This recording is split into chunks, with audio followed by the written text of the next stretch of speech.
What's up, guys? It's King Andrew here with another Nexus Gaming Series cast. If you don't know me, I'm King Andrew. I'm an NGS player. I'm a Heroes of the Storm caster. I am a former school teacher. I'm a voice actor, and I'm an ARAM enthusiast. Always changing the order of those things. So, if you don't know why we're here tonight, it's because we've got a match from Div C East this time. It's going to be the quarterfinals of Div C East, the only quarterfinals that's left because one has already been played. And tonight, we've got the number 1 seed, Protectors of Auir, versus the number 5 seed, ChoGall Rescue Rangers. I say the number 1 seed and the number 5 seed, but you know what? Found some evidence to find out that those things might have been a little bit questionable. Now, I doubt you're even here yet because right now we're starting pretty early. There's a decent chance that we will start actually quite a bit earlier than the starting time, and by quite a bit earlier, I mean like 4 or 5 minutes. I just normally don't expect to actually start a game before the scheduled start time, but it does look like it might happen. As we're actually already in a lobby. Already got all 10 players, and I'm there as well. I'll let them know that I'm ready whenever they are. But, yeah, so we could be getting started any moment now. So we'll take a quick look at some other things. Obviously, the map screen, so we can see how things went there. So I believe Protectors of Auir went for first pick. They banned out Brax's Holdout and Garden of Terror. Not in that order. It was actually the other way around. And ChoGall Rescue Rangers banned out Cursed Hollow and Sky Temple. And they chose to take our first map of this, again, best of 5 series, to Alterac Pass. So, of course, it is a best of 5 series. I was wrong. The last time I said this, I thought that there were actually only 5 available maps that could be picked once 4 had been banned. It turns out there's actually 7. So we won't necessarily see all maps, even if it does go to a best of 5. But, you know, we will see most of them if it does actually go to 5. So we'll take a closer look at our matchup for tonight. Protectors of Auir versus ChoGall Rescue Rangers. So again, it's a best of 5. I've been saying that again and again. Best of 5 series. The good things about best of 5 series is that it's a lot harder to upset your opponent in a best of 5 series. In a best of 2 series, just kidding, best of 2 is not usually a thing. It's kind of. Actually, best of 2 can sometimes be a thing, but what I meant to say was best of 3. In a best of 3 series, sometimes you can kind of take a game off your opponent with something unexpected, a cheese strat, just catching them off guard with something. It's a lot harder to close out a best of 5 series that way. Typically, if you're going to play a best of 5 series, the way you're going to win is by being the better team. Doesn't matter if you weren't the better team before that, but just being the better team within that series, playing better for playing better for at least 3 games. Now, it's our first seed versus our 5th seed, but that is actually very, very deceptive. Protectors of Auir is the 1st seed. ChoGall Rescue Rangers is the 6th seed, the 5th seed, but as I said, it's very, very deceptive. Very deceptive. And we would say that, well, Protectors of Auir is technically favored in the sense that they are the 1st seed. However, it is actually ChoGall Rescue Rangers who has the head-to-head record advantage against Protectors of Auir. These 2 teams have already met 4 times in previous NGS seasons, and out of those 4 times, ChoGall Rescue Rangers has actually won 3 of them. So it's 3-1 in series in the head-to-head record between these 2 teams, favoring ChoGall Rescue Rangers. And with that, I would say based on that, despite Protectors of Auir being the 1st seed, I'm personally going to be favoring ChoGall Rescue Rangers because of that history. A little bit more about these teams. Both of these teams are sister teams of other NGS teams. They weren't the first, I'm afraid. Protectors of Auir is a 7-season team. They've been around since Season 10, and they are a sister team of the currently inactive amateur opponents. Not actually sure if and when we will see amateur opponents come back, so maybe now, Protectors of Auir are the flagship team for all the Protoss and StarCraft team names. Well, we'll see. Of course, there was supposed to be a Protectors of Shakuras this season, but I think they did withdraw. And ChoGall Rescue Rangers, they're a 3-season team, been around since Season 14. And they are a sister team to ChoGall's Angels. There actually has been, in the past, a lot of overlap in the rosters between those 2 teams, but over time, ChoGall's Angels built themselves up to be more of a higher division team, switched out the rosters, switched out players for that to kind of match that player profile. And then we do have ChoGall Rescue Rangers is more the C-level team. But anyway, I did want to show some more things with the standings, with the bracket, with some other stuff. Won't be able to get to that yet because we're actually already into our draft for Game 1. We're 1 minute early, and I'm already late to the draft. Let's go. All right, so those bands coming out. The Alarak band out real quick, as well as the Stukov band out. Now, Alarak is a super polarizing hero. Not one you see terribly often. Also a very difficult hero to play.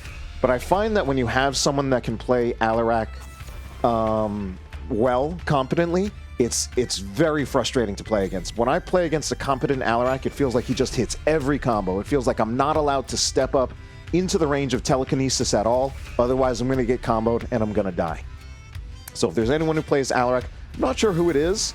Didn't do enough of my research, but man, talk about this healer choke. We've got 3 of the game's, in my opinion, top 6 best healers banned out already, so the healer pool already looking a little bit thin. Stukov being that first ban. The Stukov is a hero that is very commonly banned out in the lower to mid divisions. In higher divisions, that's not something that you see very often. But in these lower to mid divisions, it's very common. And then Brightwing being picked up in that first pick, I think it's a very strong pick for Protectors of Auir.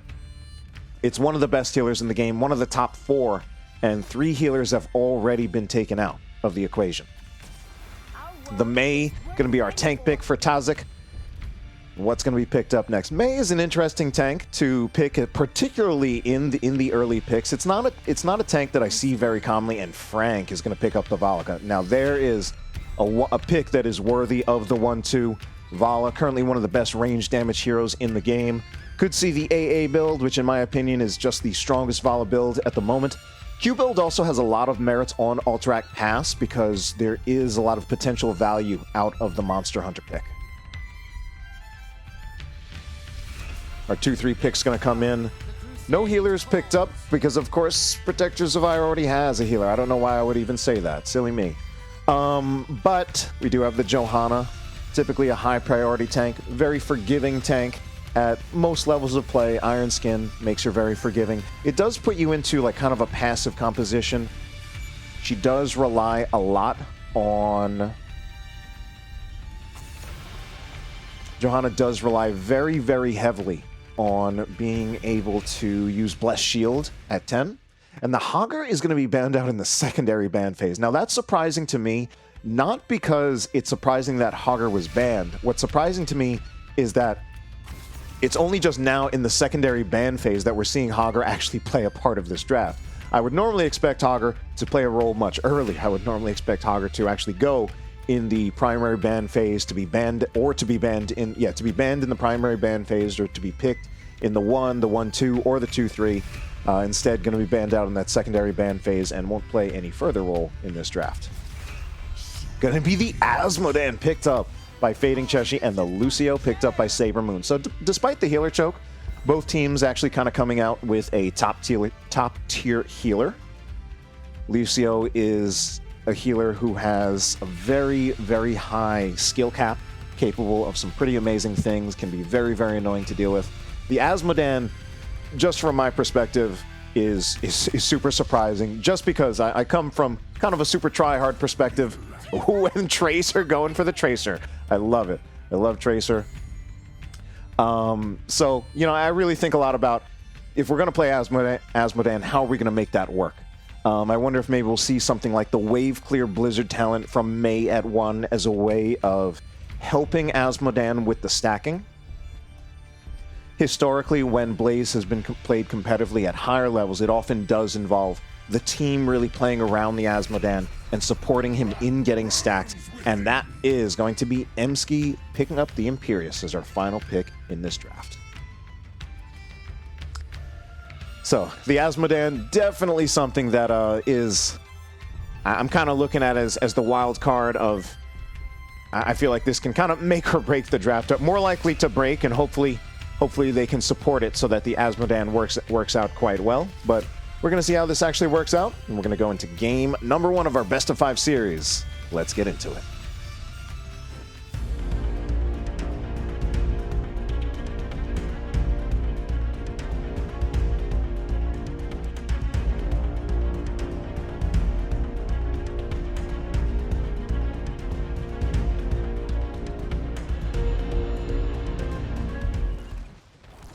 All right, we're here on Alterac Pass, game number 1 in our Div C East semifinals. It's going to be Eclectic on the Johanna, Tracer playing Tracer, my god.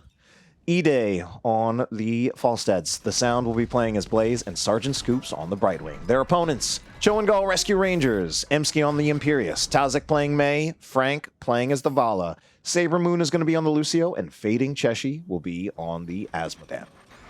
So, yeah, the stacking of the Asmodan and how that works is definitely a major concern of mine.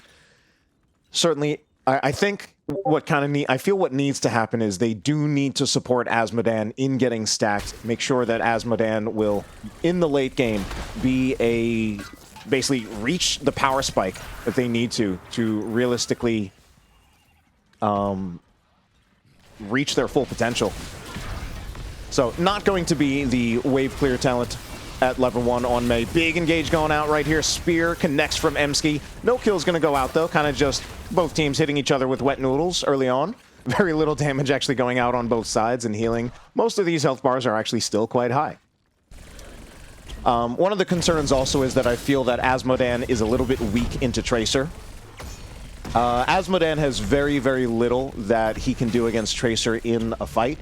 And if Asmodan is caught out, Tracer can also it's kind of just a guaranteed kill. So there's a lot of support that the ChoGall Rescue Rangers needs to do in order to keep the Asmodan alive and make sure that it will be a relevant threat in the late game.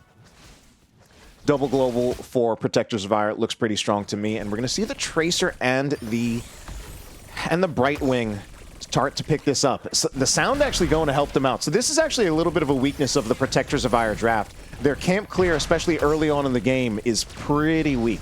Eventually, Sound on that Blaze will get some nice PvE talents that will help him out quite a bit, and then it will actually be Blaze's job to really get the tank, to get the camp instead of Tracer and Brightwing. That being said, ChoGall Rescue Rangers both a little bit later on picking up their camp, and Frank on that Vala will eventually be quite good at clearing the camp, but not yet. It's going to rely on getting the level 7 Monster Hunter. Assuming they pick that talent, generally speaking, it's not the best talent for actually fighting, but very, very helpful for clearing camps, bosses, and objectives. I actually do think that the Monster Hunter is actually really good on this map, although I wouldn't hate it if they do just go for the movement speed. Sound's coming in, looking for something, throws some oil right at the gate of ChoGall Rescue Rangers, and Protectors of Auir finding some damage on this fort here. Just a little bit. Actually, not the fort, actually the fort front wall. Nobody down in that bottom lane. Sound rotating down to collect that soak, and Emsky kind of just hiding in the bush. Eventually, I think he will. Yeah, he needs to get out there just to make sure that he's keeping up on soak. We are going to see the Incinerator Gauntlets picked up by Sound. So pretty much from here on out, it's going to be Sound's job to take care of the siege camp rather than Tracer's. But it looks like there are all three of them just going. Tracer can actually kind of be elsewhere, but if she is here, they will clear it faster. And they will also pick it up faster since they were here so much earlier than ChoGall Rescue Rangers last time. Push-off used by Saber Moon to try to slow Eclectic down, but he does have Iron Skin, so he gets out of there just fine. Uses his tap. And it looks like we're going to see an attempted rotation onto E-Day. Does he sniff it out? Can he smell it? He does use his barrel roll, and he is just going to get hit by a snowball that does barely any damage, but blinds him for a couple seconds. Siege Camp going to be picked up by Protectors of Auir, and ChoGall Rescue Rangers once again quite a bit behind Protectors of Auir in that regard, but they might just take advantage of this to try to clear the Siege Camp and then let theirs push uncontested. But actually, the Siege Camp is already crashing against the wall. They need some help here, and that's why we're seeing Frank get off the camp to help with the clear. Yeah, I think this is just Protectors of Auir starting to kind of run circles around ChoGall Rescue Rangers in terms of the macro, as we're starting to see quite a bit more value as the Sound also helps to push along. And Protectors of Auir also does manage to get the objective. Tracer just moving forward with that Tracer, bothering their opponents, bothering members of ChoGall Rescue Rangers, not letting them come in very easily. Frank does let a couple arrows fly through. Tazik looking pretty low, though, and a pulse is going to go on to Emsky. Early pulse bomb, though, so it doesn't hurt too much. Pulse bomb on Tracer does have one of this really interesting it has an interesting trait in that it actually scales at plus 6% per level.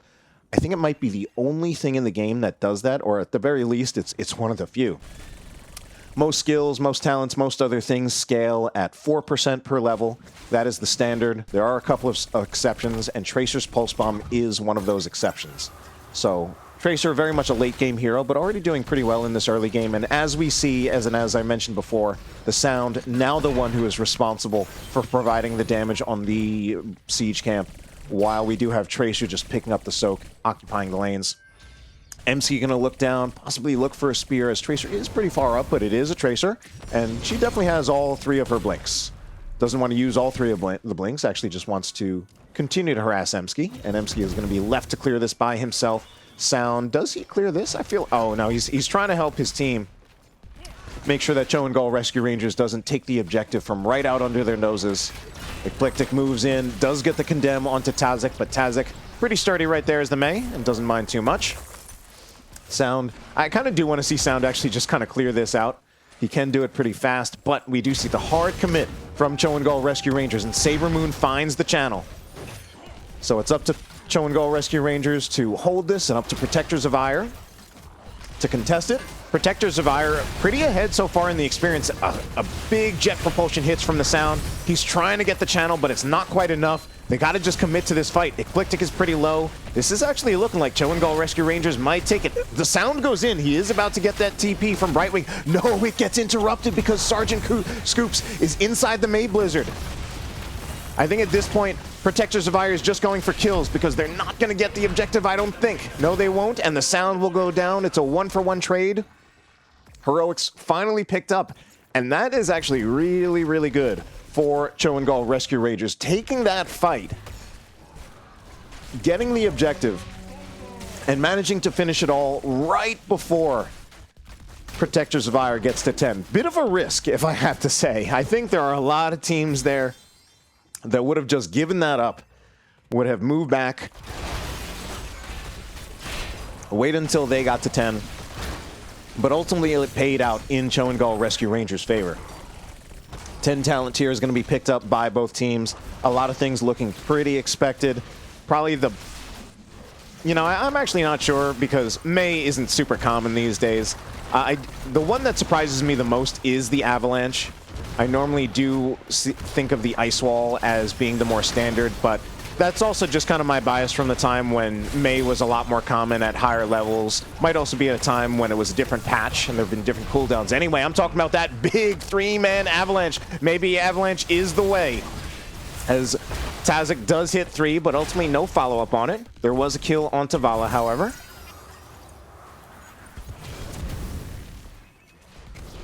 So ultimately, we don't see the Monster Hunter picked up by Frank. Instead, we're going to see the Frost Shot. This is a talent that I'm often pretty conflicted about, but I think if there is an argument for this talent, it's with Q build and not with W build, because you do get that bonus 25% damage on the Hungering Arrows to slowed enemies, and that is not insignificant. To get 25% bonus damage on both arrows, or perhaps all 4 later on at 20, just for hitting a slowed opponent. And multi-shot will trigger that slow, and of course, they've got a Mei on their team, so that's even more reliable slow. So pretty reliable to get that bonus 25% on that Frost Shot.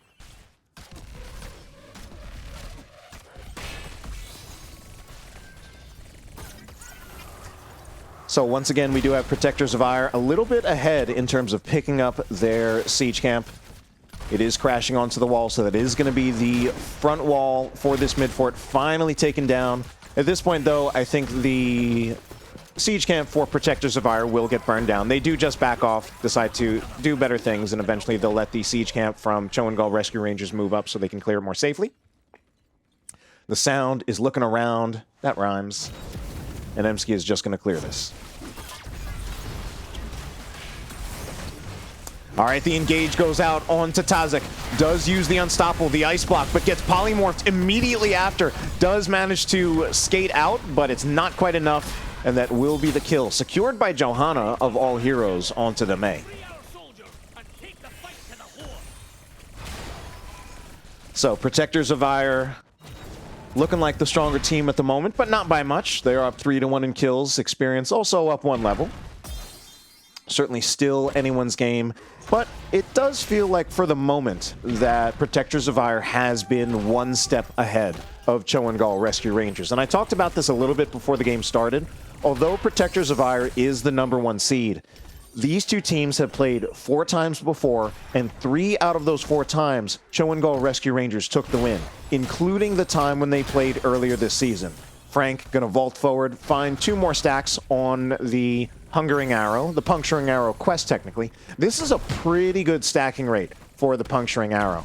Probably on their way to get 40 by level 20, if not more, which I think is a pretty good rate of stacking Hungering Arrow. Once again, though, Siege Camp taken by Protectors of Auir first, while Frank moves in to get the Siege Camp for ChoGall Rescue Rangers. ChoGall, by the way, just kidding, this is not ChoGall, this is Asmodan. I just mixing up my fat heroes right here. But Asmodan at 228 stacks. I think this is... I know Asmodan stacking rates less well than I know Vala stacking rates, but this looks to me like at least a decent rate of stacking. A reasonable expectation that they could be at get full stacks by level 20. But man, Emski just going to get ganked right there. The Angelic Armaments Shield, not quite enough to keep them alive. That's going to be another kill in favor of Protectors of Auir. So should be a kill. Ooh, Tazik definitely looking for an avalanche there, but does get polymorphed. Now having a lot of trouble just getting out safely. Sound is pretty low, but ultimately this is still looking in favor of Protectors of Auir. And they find that kill. Going to be onto the May. Asmodan's just fine.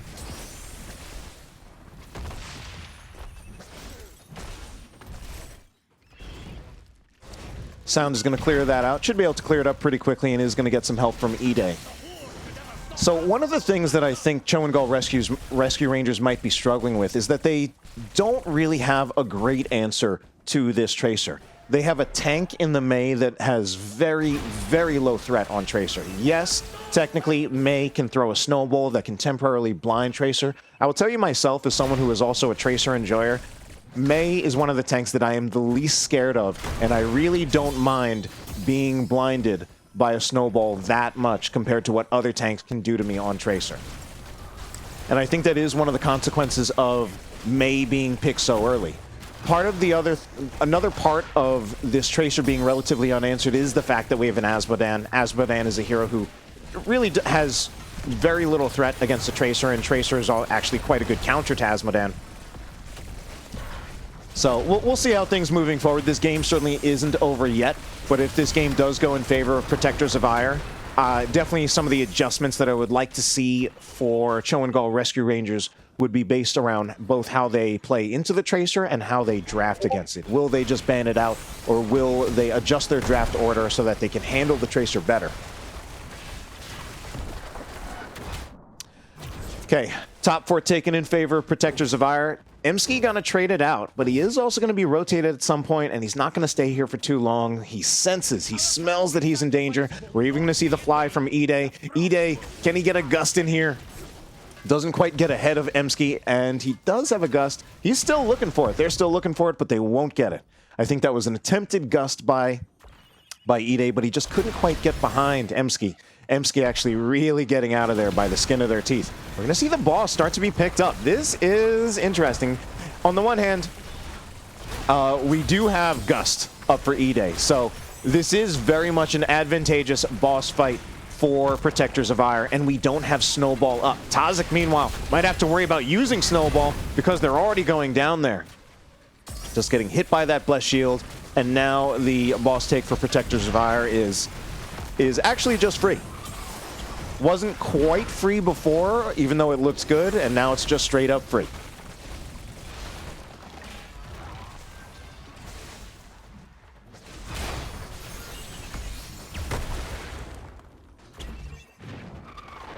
Sound, I imagine, going to move back to the Siege Camp. They'll take it again. They've really just been ahead of ChoGall Rescue Rangers every time in that regard. And, you know, I personally went into this actually favoring ChoGall Rescue Rangers because of their winning head-to-head record against Protectors of Auir. But I don't think there has really been any point in this game when Protectors of Auir has not been in the driver's seat. They'll find themselves a second boss here. It'll push against the keep front wall and do whatever it can there. Perhaps they'll push alongside it. Perhaps they'll just use that space that's provided by that boss to secure the objective. They've also got the space provided by the siege camp right here. Tracer dashing in. Bless Shield does go out. They are going to find a pulse bomb onto Emsky. We do have Brightwing inside the snowball, but it's only a one-man snowball, so it only stuns for half a second. Sound coming in with the big blaze stun, but they are just so close to the wall. I think this might get a little bit greedy to really pursue a kill any further. They can still push alongside the boss, though, if they want. Instead, it seems like they're just going to use that space provided by the boss to secure the objective.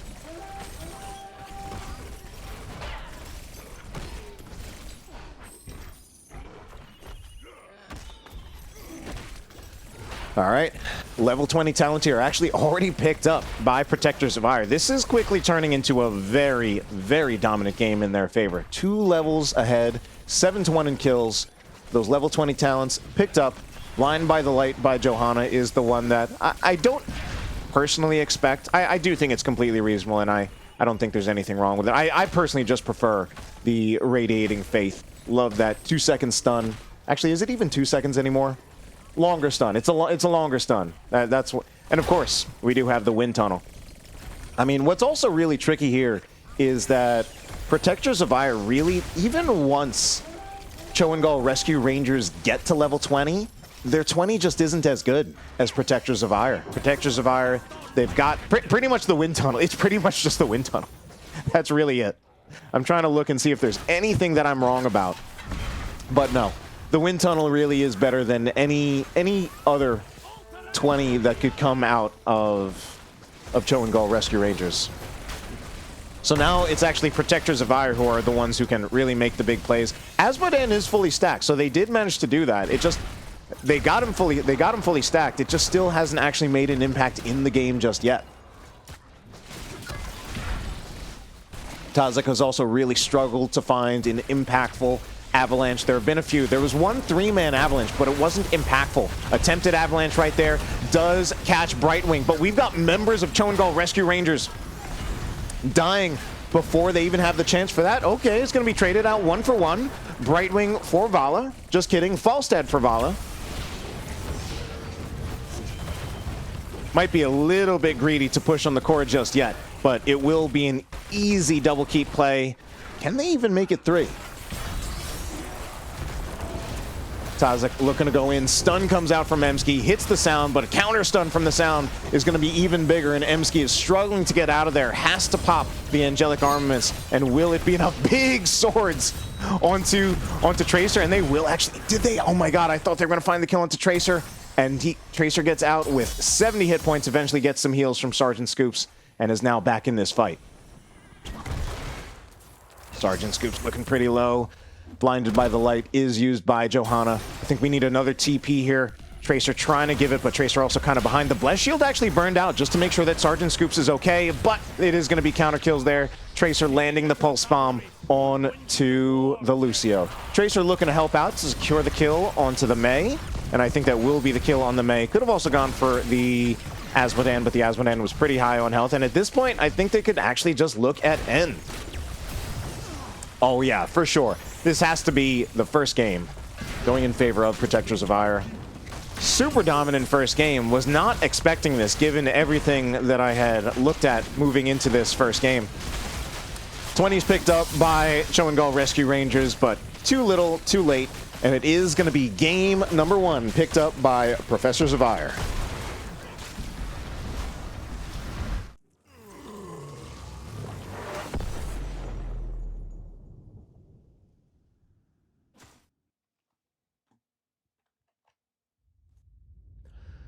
So, I honestly really did not expect that game to go that way. Like that. Despite the fact that, yes, Protectors of Auir is the #1 seed. They are the #1 seeded team. And you know what? They played like it. They played like they were the #1 seeded team.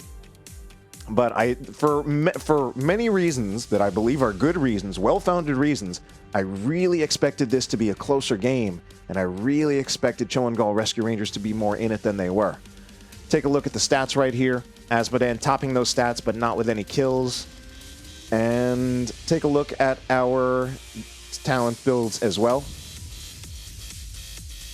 So I do think there was some drafting issues. I do think that ultimately Protectors of Auir did have the better draft. Like, even just before the game even started, I think they did just have the better draft. They've got the double global on a big map like this. They kind of just have the better fighting assassins. The Tracer is also something that kind of just ran rampant and took advantage of some of the picks that were made by ChoGall Rescue Rangers. Tracer really is not scared about the Mei. She really does not care about that one snowball charge very much. Tracer also kind of feasts on Azmodans, and Imperius not really reliable against Tracer, and I wouldn't even say Lucio's that great against Tracer as well. The best hero on the side of ChoGall Rescue Rangers into the Tracer is actually the Vala. And the Vala, even the Vala, it's more of a skill matchup where the Vala has to play well, position well, trade the cooldowns correctly. So moving forward, if they're not going to ban the Tracer, I think they need to be a little bit more careful about how they draft.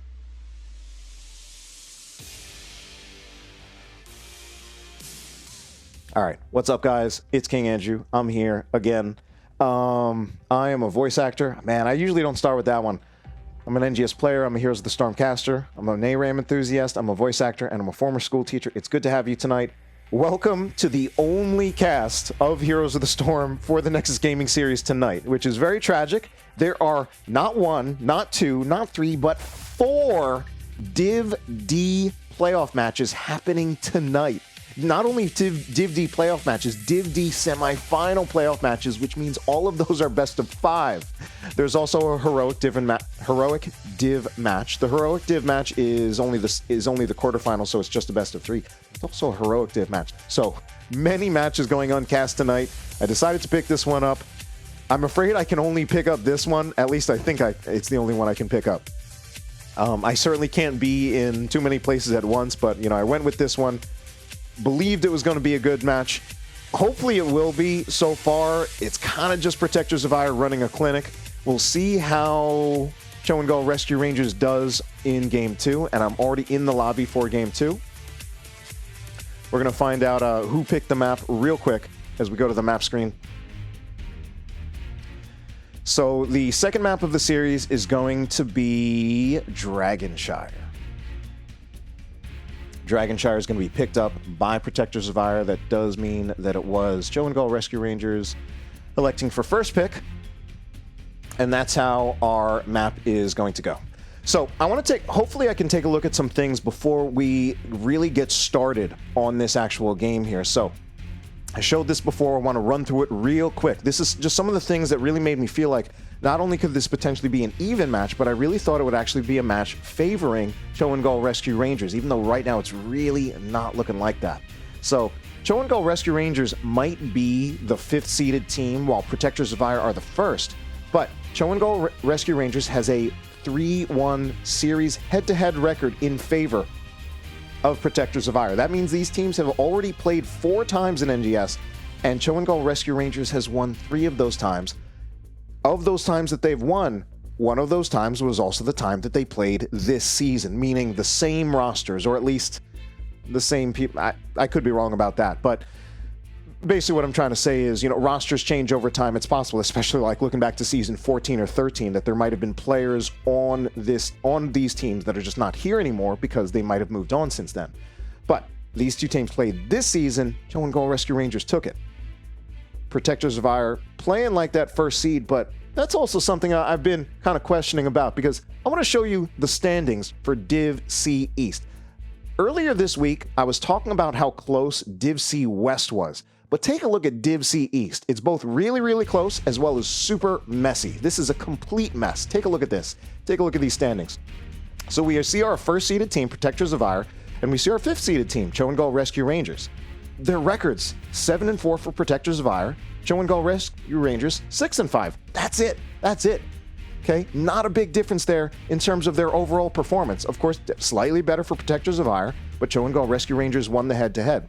Now, aside from looking at this to try to show you how close this division was, the other thing that comes up here is that it was not intended, but is my propaganda for why I don't like the point system of NGS.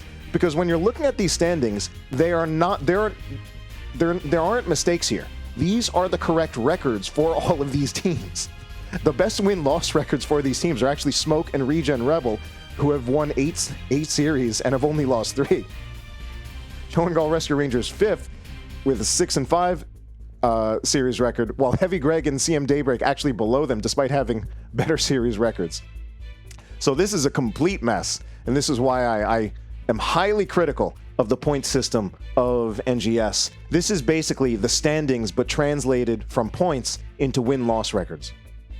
So, again, the original purpose of these standings was just to show that, these teams are actually pretty evenly matched, or at least, perform similarly. One with a 7-4 record, one with a 6-5 record. But anyway, that's it for my propaganda for now. We'll come back to it again later at the next break in between games. But for now, we have to get into this draft because it's already happening. So once again, we have pretty much the same bans from last time. We've got the Stukov banned out yet again. And again, Stukov is something that is frequently banned in these middle divisions. In higher divisions, the lack of a cleanse on Stukov is really seen as too much of a crippling weakness, and he does not really see much attention in the bans at all once you get to like A+ in the division levels.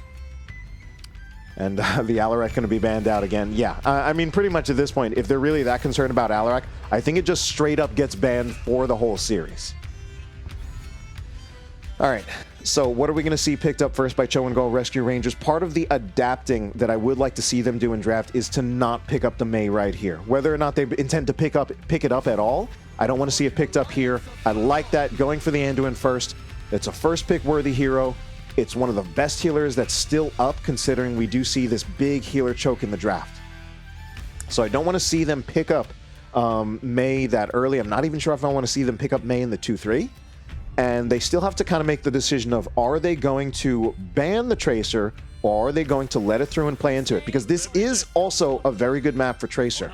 Tracer hasn't been picked up, as Tracer is also a hero who typically doesn't quite want to be picked up.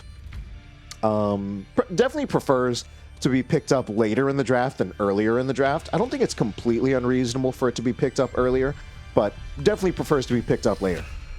Hanzo going to be picked up by Ide, and Johanna is also going to be picked up. Tazik going to be picking up the Murden, and Junkrat now this time for Frank. So Tracer is still on the board. I think Johanna provides enough wave clear to the 4-man that I think Protectors of Auir can still afford to go for the Tracer if they want it. And I think the Tracer actually still looks pretty good if they want it. But we do also have this secondary ban phase where ChoGall Rescue Rangers can ban it if they feel that they really need to.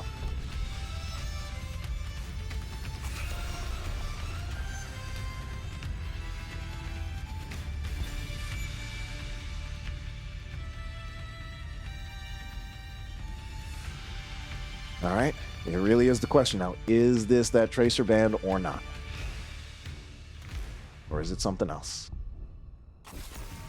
It's going to be the Dahaka ban. So not letting Imsky play that.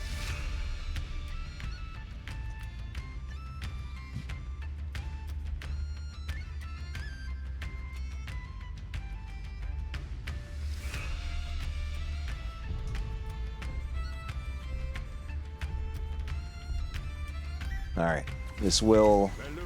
Okay. Oh, they're holding Tracer's pick. I wonder what it will be. Sergeant Scoop's going to be picking up the Malfurion. At this point, there is quite a choke on the healers. Malfurion was still up. Tracer is pretty good here, but it's going to be the Zeratul instead. Yeah, I think the Zeratul is probably actually a little bit better here, as Tracer sometimes doesn't like playing into Jaina if she does go for the block armor at level 4. But those are going to be our drafts for game number 2.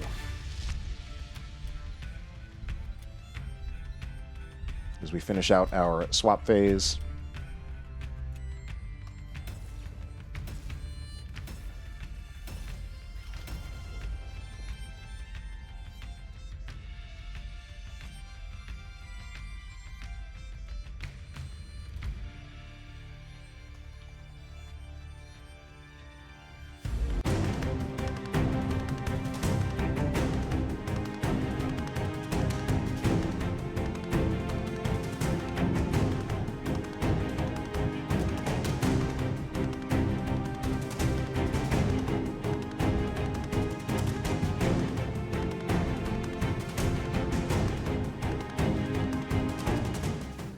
All right, so game number 2 is going to take place on Dragonshire. It's going to be the Sound, representing Protectors of Auir, playing as Auir. Tracer, this time going to be on Zeratul. E-Day on the Hanzo, Sergeant Scoops on the Malfurion, and Eclectic on the Johanna yet again. Their opponents, ChoGall Rescue Ranger. It's going to be Emsky on the Malthael. Frank playing as the Junkrat. Tazik will be playing as Murden, Fading Cheshi on the Jaina, and Saber Moon on the Anduin.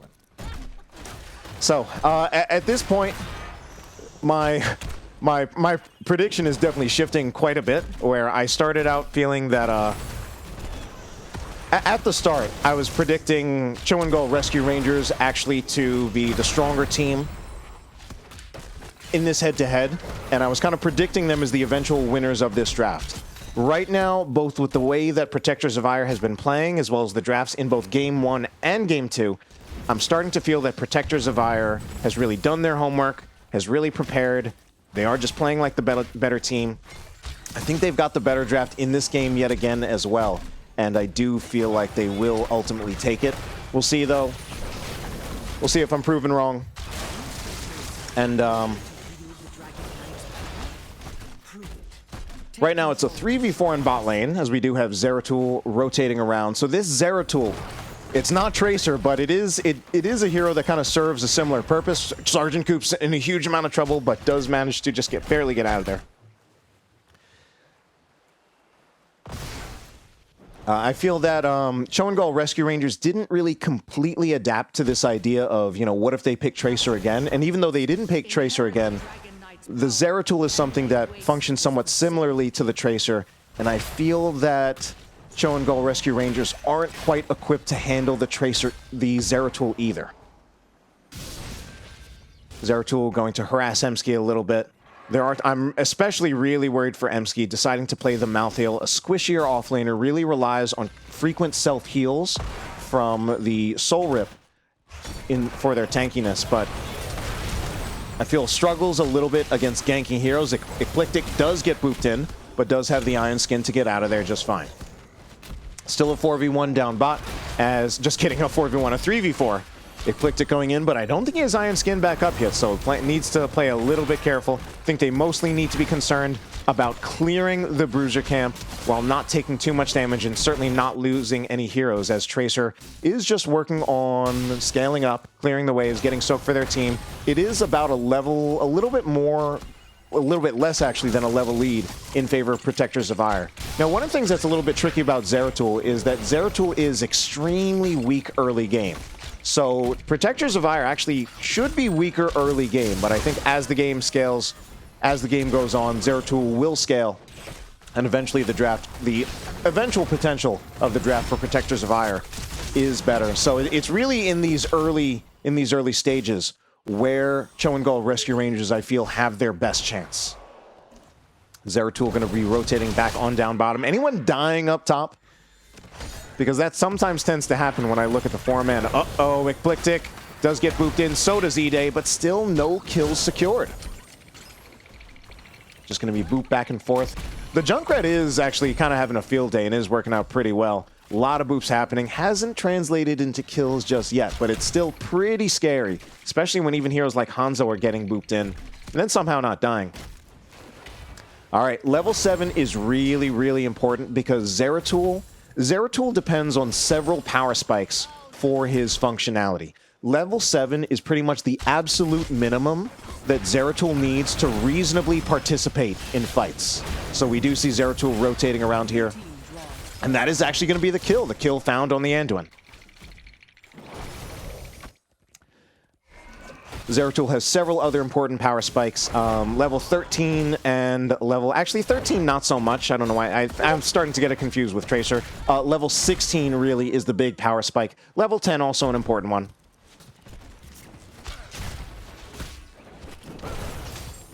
But the Zeratul only gets better as the game goes on. Starts out incredibly weak. Pre-level 7, Zeratul is basically a minion and is mostly just kind of trying to soak. Emsky, meanwhile, seems to be getting the better edge of this 1-to-1, 1v1 against the Sound. The Sound is trying to make things happen, but does need to be super careful, and does that eventually just walk on out of there. So we do see the rotation coming in from Tracer on the Zeratul. That's not confusing at all. All right, Tracer probably waiting in the lane, waiting for Emski to do something, but ultimately moves away, trying to interrupt the Dragon Knight by Tazik. Does dodge the Stormbolt. And since it's a 3v3 down bot, just kidding, it's actually a 3v2. Protectors of Auir moves in, and although there's only been one kill so far, we see a massive experience lead in favor of Protectors of Auir.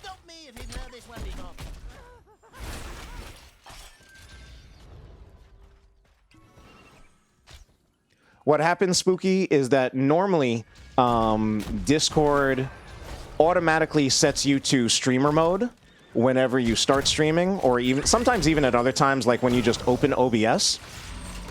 And then sometimes that becomes annoying because in streamer mode, there are certain display names that it won't display.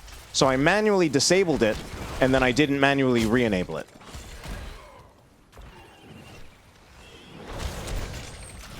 Anyway, level 10 to 8 in favor of Protectors of Auir. Tracer looking for something here. I really don't know that that ChoGall Rescue Rangers should really be contesting this. And that is just the Malthael going to be going down on that rotation. Caught out. Now Sound is coming in. They're going to look for a fight, try to find some more kills. Sound does not have his ult, but we do have Bless Shield. Where is the Dragon Arrow? There it is. Only connects onto Muradin, so it's actually going to be Sound going down. A little bit of a fumble there for... Protectors of Auir.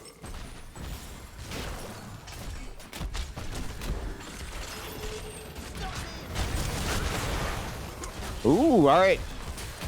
Can ChoGall Rescue Rangers find this kill? It's a very low health Johanna, but did have Iron Skin, and even just that Iron Skin, even that at such low health, enough to get the Johanna out of there. This does seem to happen on Dragonshire, where just the way that Dragonshire goes, it does seem to just like really stall momentum, and you can kind of just prevent the enemy team from snowballing, even if you're not necessarily winning. Tracer, meanwhile, probably going to have to blink out. Kind of jukes out Tazik, who jumps in, but ends up going in the wrong direction.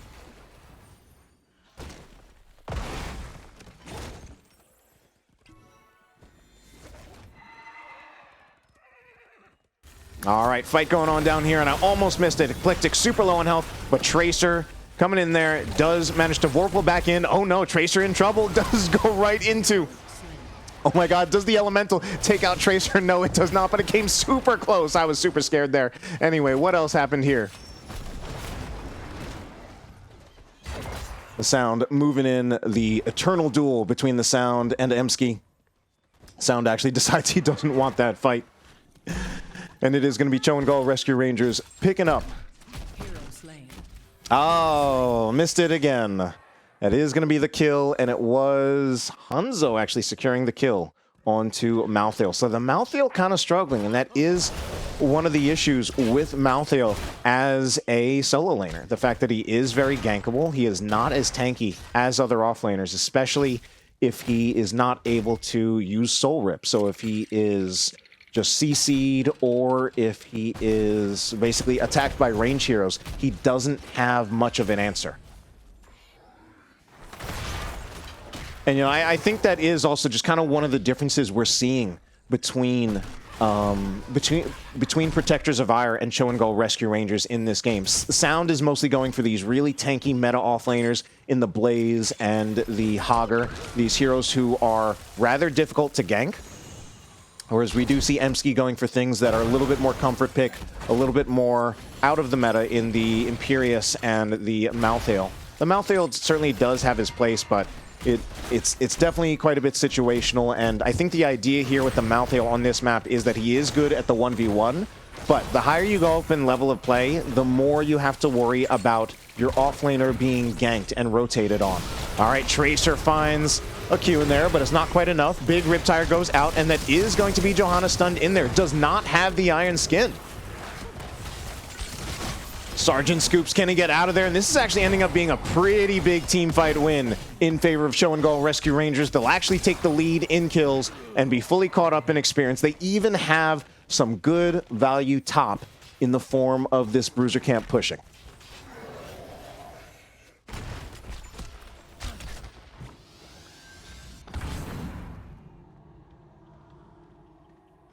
The Dragon Knight shall reduce you to cinders.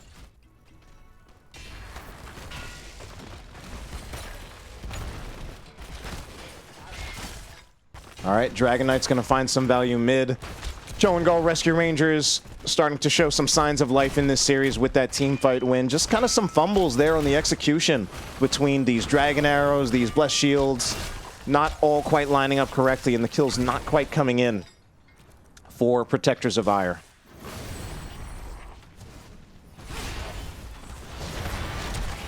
Most of the kills so far I think that they have been on the Malthael, that is Protectors of Auir. And it's actually going to be first fort going down in favor of ChoGall Rescue Rangers. Now looking much, much better.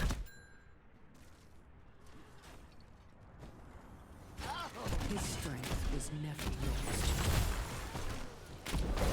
All right, that wave's going to be cleared. Now, we are almost to level 16 talent tier, and this is very, very important for Protectors of Auir because we will see that power spike from Tracer playing that Zeratul. No matter what build Zeratul plays, there's always a very important power spike at 16. In this case, we are going to see the Void Slash, providing not only extra damage, but cooldown reduction if Zeratul does connect with more than one hero on that cleave. And of course, synergizes with the level 1 and level 4 talent picks. Later on at level 20, we should see the Shadow Mending. Ooh, E-Day jumps out but goes right into Frank and is going to eat a Riptire. Tazik trying to go in to help. There's this layered CC, and there's the big damage from that cleave from the Zeratul. After that layered CC from the Blessed Shield and the Dragon Arrow, oh my god, they're going to make it 4 with that beautiful root by Sergeant Scoops, catching the Junkrat as they try to get out of there. And with that, I think they should probably be able to take down this whole fort. Sound has already taken the camp. They might even take this whole fort before the camp even gets there.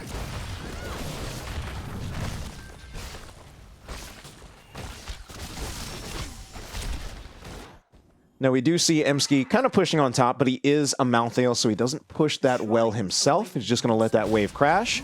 We are going to see this fort taken. Still most of the health left on this Bruiser, and they got the siege, so I think they just continue pushing here. Sound, of course, going to start taking care of some housekeeping duties and start cleaning up the lanes, but that is going to be Protectors of Auir continuing to push down this bot lane.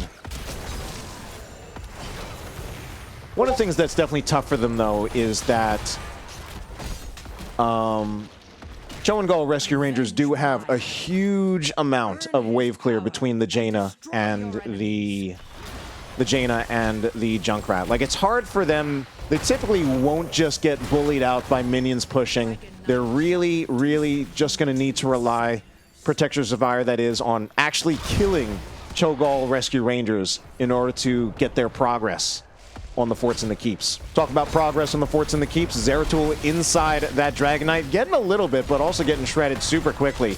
Probably can finish this fort, but electing to just move back, be safe. I would like to actually see the fort taken down. Can even just stand back, use the breath, let the minions go in. Does need to be a little bit more there. Probably Zeratul on that, in that Dragon Knight, go in, hit the breath one more time, but he's just gonna get out of there. I feel like this is still pretty free with the Dragon Knight, but gonna be playing it real safe. Protectors of Auir, that is. Possibly just looking to not give a pre-level 20 team fight when they are getting so close to level 20.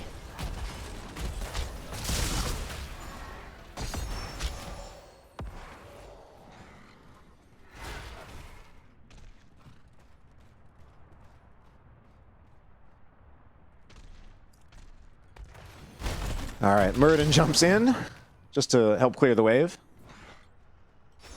At this point, like... All right, Root does connect onto the Sound. Oh my god, Sound is in a huge amount of trouble. Sound will go down, but I think they can trade it out. No, they won't. Not yet, at least. They're still going to see if they can make it happen, but I think they just want to get out of there. Zeratul tries to go in, see if he can finish a kill, but doesn't quite get it. Yeah, some huge layered CC on the Sound, not allowing him to press his buttons, not in time, and he does get taken out there. Kind of just good execution there from ChoGall Rescue Rangers, but here is that level 20 talent tier advantage coming in for Protectors of Auir. They do kind of have to wait for Sound to come back up, or do they? Do they? Yeah, they kind of do, because they don't actually have any heroics. And it might actually be unlikely. Okay, no, they're going to look for something here. They're going to look for a 4v4. No jump on the Muradin. And Tracer is just going in. Tracer now with the huge power spike of that Shadow Mending from that level 20, healing 60% of the spell damage dealt to heroes, makes Zeratul very, very difficult to deal with, especially if you're not locking him down and he is just allowed to get attacks off. Tracer moving in, just bullying, goes in on Emski, does manage to do a little bit of damage, chunk him out, but also just backs out.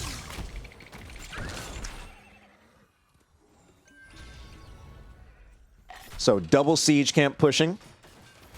And Protectors of Auir are actually going to lose their top fort. Not quite answering. Just trying to put so much pressure in this bot lane with their level 20 talent tier advantage that they won't have for much longer. Yep, that they don't have any longer. That they do just end up giving up their top fort. That will make things a little bit trickier in terms of the Sound being able to hold top, but it might be at this point that they just kind of turn this into an ARAM bot lane, which is kind of what they're doing at this moment. Blessed Shield goes out along with the Dragon Arrow. Can Frank get out of there alive at about 20% hit points, but does get the pull from Saber Moon, and I think that will ultimately be a disengage, successful disengage by ChoGall Rescue Rangers, not dropping any heroes despite both the Blessed Shield and the Dragon Arrow going out. All right, so the Bruiser camp going to start pushing. I kind of really think that top lane really doesn't matter that much, and I honestly feel that they don't even really need to answer it. I'm not even sure that they really need to answer this. But perhaps now they do, because they did just give up the bottom shrine. This trap placement is super toxic and is definitely one of the things that is just proving what a huge asset this Junkrat is. And it is a full trap build Junkrat. So whenever someone like Hager or Johanna steps on that trap, they're pretty screwed. All right, we are just going to see this turned into a... Oh, it's a 5v4. So that does mean that Protectors of Auir should just be able to move on to the shrine. Tazik sitting in the bush, but he realistically can't contest this. Does manage to get hit into the wall. Huge burst damage coming out of the Hanzo. Probably went the percent. No, it did not go percent damage, but you can definitely get huge burst damage out of piercing as well. And while I'm looking at talents, we are going to see heroes go down. Oh no, Saber Moon. Oh no, that's also tragic. This should be the game. This should just be finish this keep and then go straight to the core, and that should just be it. I really think that's it, but Sound taking huge amounts of damage, tanking a little bit too much. So they're going to kind of rotate heroes out. Oh, that could have been a kill, and it still might be, except it might be Tracer going down first on the Zeratul. Does step into the rocks. That is... And with that, that might prevent them from ending the game there. The rocks on Dragonshire, probably the strongest core mechanic in the entire game. If you were with me on Monday, we saw a time where a team tried to end on the Dragonshire core, and they kind of threw. And, well, they didn't throw because they didn't lose the game, but they didn't finish the core because they got stunned out by a bunch of rocks. And Tracer there, very sadly, does step into it as well. And that will allow ChoGall Rescue Rangers to stay in this game, because I actually really feel that that straight up should have been the game in favor of Protectors of Auir if Tracer hadn't died there. So our level 20 talents in for both teams already, as we see. This time, both teams are, I kind of feel even-ish in terms of the power of their level 20 power spikes. Maybe even a slight advantage to ChoGall Rescue Rangers this time between the Wintermute and the extra oomph.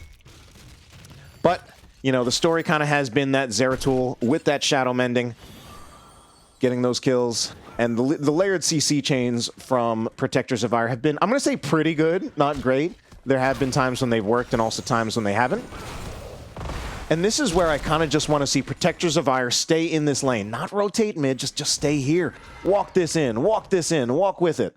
I know it'll be cleared easily, but it would at least force a response from ChoGall Rescue Rangers, which it will. And now Protectors of Auir, I feel they're kind of getting a little... not quite pulling the trigger. Oh, actually, maybe they are going to pull the trigger, but it might get scouted out by that trap. Tazik going to secure the bottom altar. This is ChoGall Rescue Rangers with the double channel.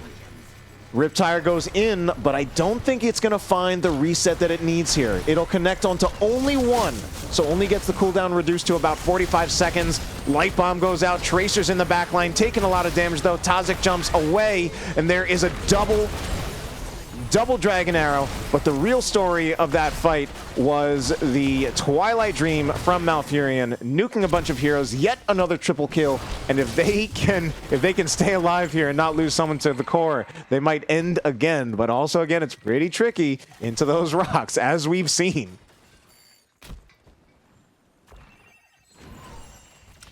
Protectors of Auir losing that bot fort, which, of course, you know you'd rather keep the keep rather than not, but I do feel their double structure pressure in bot lane matters more than ChoGall Rescue Rangers' double structure pressure in the top lane.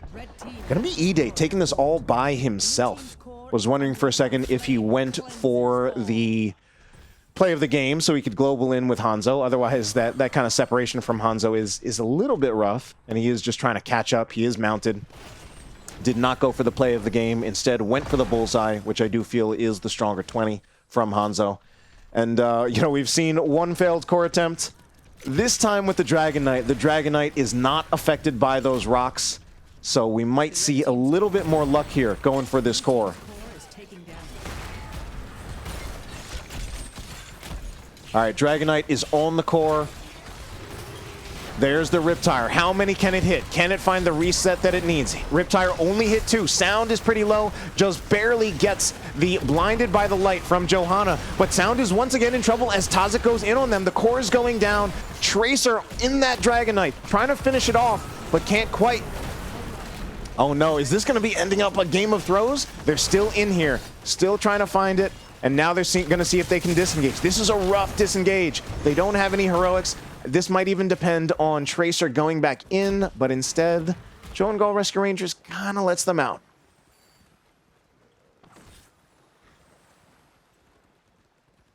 Protectors of Auir still definitely playing like the stronger team overall, but ChoGall Rescue Rangers fighting a lot harder in this game too than they were able to in game number 1. Okay. All right, invade onto the siege camp by ChoGall Rescue Rangers. They will take out that bottom fort. That's actually pretty big to take out that bottom fort. And now they might even start pushing a bit bottom with the siege camp here. Nope, they're just going to move back, paint the map red, get the siege camp, get the bruiser camp, I mean.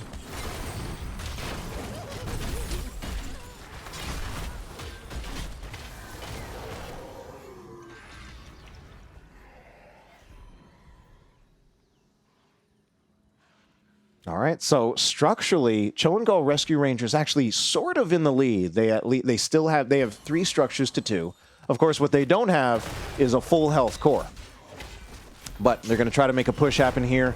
Question is, are we going to see, with all heroics up from Protectors of Auir, will we see that Dragon Auir and Blessed Shield combo that we've seen so many times? Unstoppable used by Johanna, so she is going to be without an Iron Skin for about 20 some odd seconds. Zeratul looking for the flank here, but the trap is covering the location. Tazik, or rather Frank, definitely getting some really good value onto this, just on this map here. Tracer in that backline, kind of isolated, goes in, gets rooted immediately. Oh my god, that's huge! Just barely manages to salvage it. Big play by Saber Moon, but not enough in the end, as it still results in a kill going in favor of Protectors of Auir. They're gonna make it 2, and with that, will they make it the game finally? Or we'll see. Will they finally end the game, or will this game go on for another 3 minutes? Malthael did buy back, so unlikely that they finish here. I think they need to look for Dragon Knight yet again. Yeah, one of the ways that I sometimes like to see this map played is when one team actually just turns it into an ARAM bottom. Unfortunately, I think that's actually not a great strategy for Protectors of Auir here because the wave clear from ChoGall Rescue Rangers is so high between the Junkrat and that Jaina. So, talk about key level 20 talents. We saw a huge play by Saber Moon hitting that Censure on the Zeratul when the Zeratul went in. And that's something that's definitely missable. Oh my god. Talk about things that aren't missing though. It's going to be the Stormbolt from Tazik finding that kill on Tracer, and now Protectors of Auir are staggering deaths. This is looking better and better for ChoGall Rescue Rangers. They even do get 15% of the core chipped away against Protectors of Auir. Probably just that top lane pressure. ChoGall Rescue Rangers now looking to secure that Dragon Knight. E-Day moving in along with the rest of his team, does step onto a trap. Sound does kind of get caught in there. He might be in trouble. He does let loose the shockwave, but he also gets knocked back in by the tire, and the tire is a full reset, so it is going to finish off the Sound. It's another full reset from Frank. Okay, no full reset that time, but this is still, oh no, Dragon Arrow going straight to Antarctica, just sails right through the orange team. Red team's core is under attack. The fire comes for you. Okay, red team's core is under attack, but this is a Dragon Knight for ChoGall Rescue Rangers. They really just might be turning this into a series here. They just might. It does feel like for most of this game, Protectors of Auir has been playing better, but they're really fumbling the ball now. Oh no, we do have Frank, just kidding, not Frank. Well, Frank actually doing important things there, leaving that trap for Tracer to step on.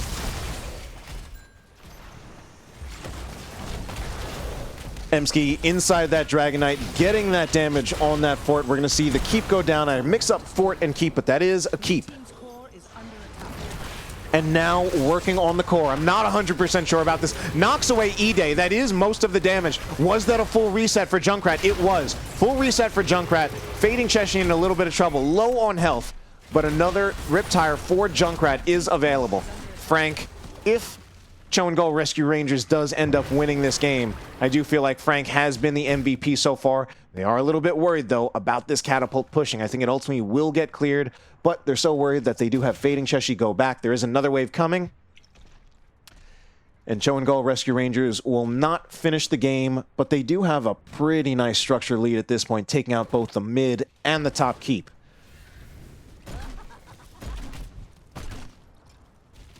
Even going to move the Dragon Knight bot, going for all of the keeps. Oops, all keeps.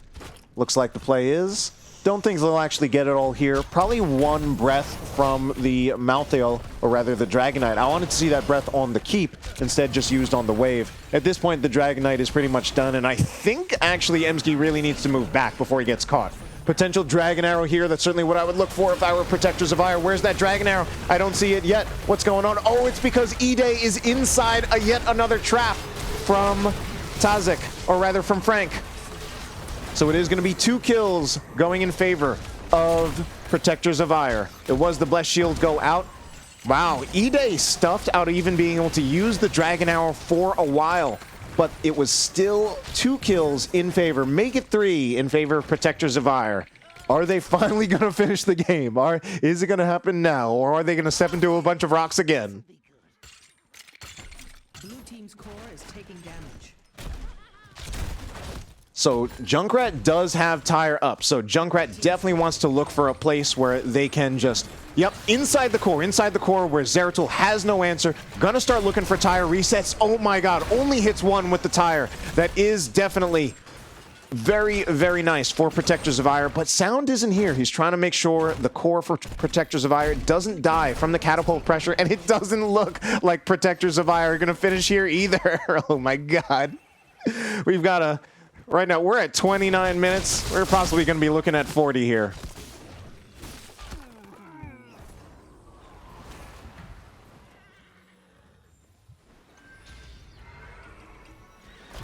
Map going to be painted blue by Protectors of Auir, but yeah, tough thing about that is that it's really hard to just win on the strength of the lane pressure when you're against heroes like Malthael, like Jaina, like Junkrat. However, does this bot lane pressure provide enough of a distraction for Protectors of Auir that they can use this space to get both of the shrines and then get the Dragon Knight? Because it's definitely hard for a Dragon Knight 30 minutes into the game to be defended when they only have 32% left on the core. ChoGall Rescue Rangers, that is.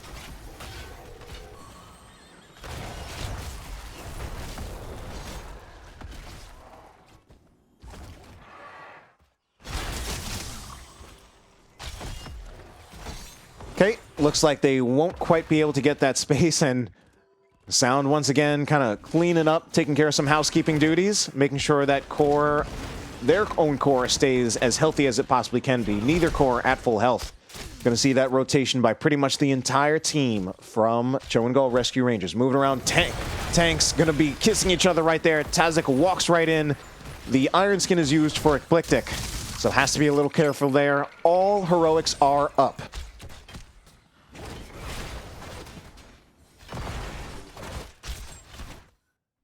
That hasn't been fully cleared, but I don't think it ends by itself. And Emski is going to find this with this. Oh my god, this is funny. This is funny. Okay, I think they can get the point. Yeah, just stand a little bit shy of the...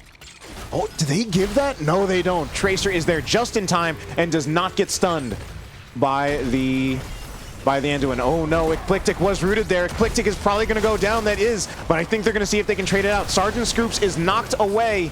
Looking for the Twilight Dream. Doesn't find a kill. Emski went down to about 90 hit points. Oh my god. No, I can't believe it. After all of this time. That is going to be ChoGall Rescue Rangers getting the 5-man team wipe. And with that, they march with this Dragon Knight to the core. Couldn't believe it. It really was looking like Protectors of Auir was playing like the better team for at least like the first half of that game, possibly even the first 2/3 of that game. But fumbling the ball, kind of just letting it go to 5-on-5 team fights. And then, ultimately, we do have the better level 20 talents out of ChoGall Rescue Rangers. So we've got a series on our hands. It's 1-1 now.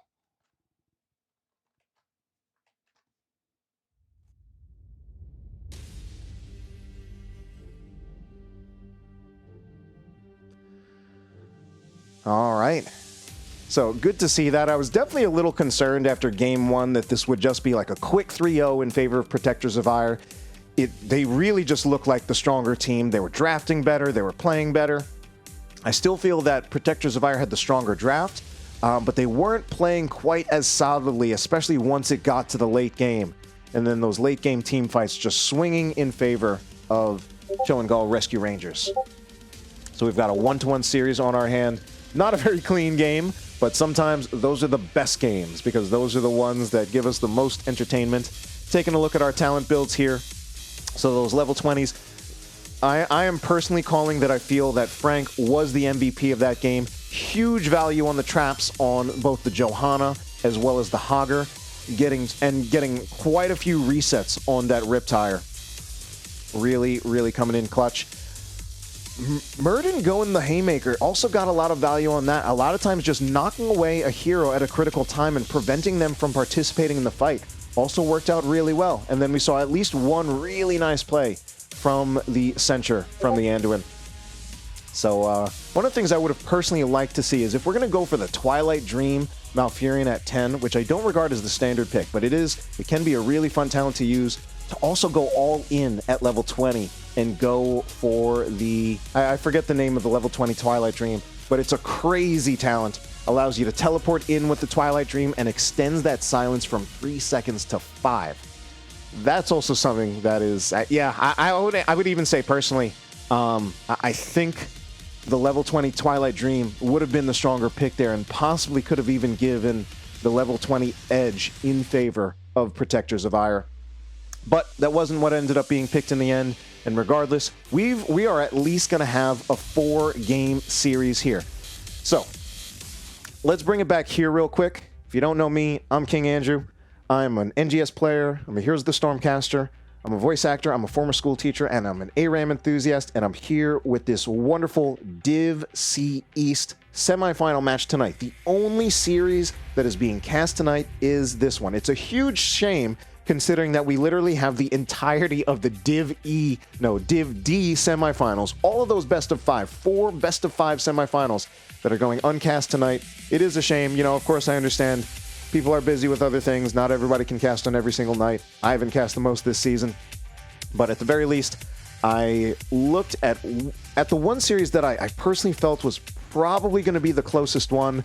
Protectors of Auir in that first game, it wasn't looking like it was going to be a close series. They were looking super strong. Looking strong in game 2, but ultimately started fumbling the ball, and ChoGall Rescue Rangers fighting back and making this a series. So still waiting on our second map. Going to take a look at a couple things here, especially if you missed things earlier on. So this is the first versus the fifth seed. Despite this being the first versus the fifth seed, ChoGall Rescue Rangers actually has a winning record against ChoGall Rescue Rangers actually has a winning record against Protectors of Auir. These two teams have already met 4 times, and ChoGall Rescue Rangers has won 3 of those times. One of those times that they have won was also the time that they played this season.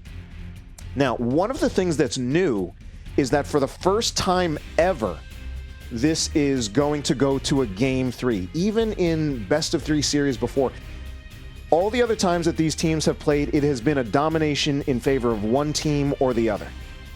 So this is the first time games are actually being traded back and forth between these two teams. So good to see that, especially in our playoffs when we want to see closer matches and not just blowouts, especially not 3-0s. So one of the things I was also showing before were the standings for Div C East. Now these standings right here, now the original purpose of these standings was to show you how close this division was. Earlier this week, I was looking at the Div C West standings and talking about how close those were, but this division is even closer. This division is even closer. There's really no one team that's like super dominant above the rest, and a lot of close records. And the fact that the difference between the first and the fifth seed is just 7-4 to 6-5, and it makes it reasonable that these are actually pretty close teams, and that ChoGall Rescue Rangers is a team that could beat Protectors of Auir, and that although Protectors of Auir is the number 1 seed, they're definitely not a team that is undefeatable. I'm not sure if that's a word. Now, of course, one of the other things to see from these standings that was not the original intention, but as long as it is just like staring at me clear in the face, plain as day, is kind of just how fake news NGS standings often are. So this is the NGS standings translated.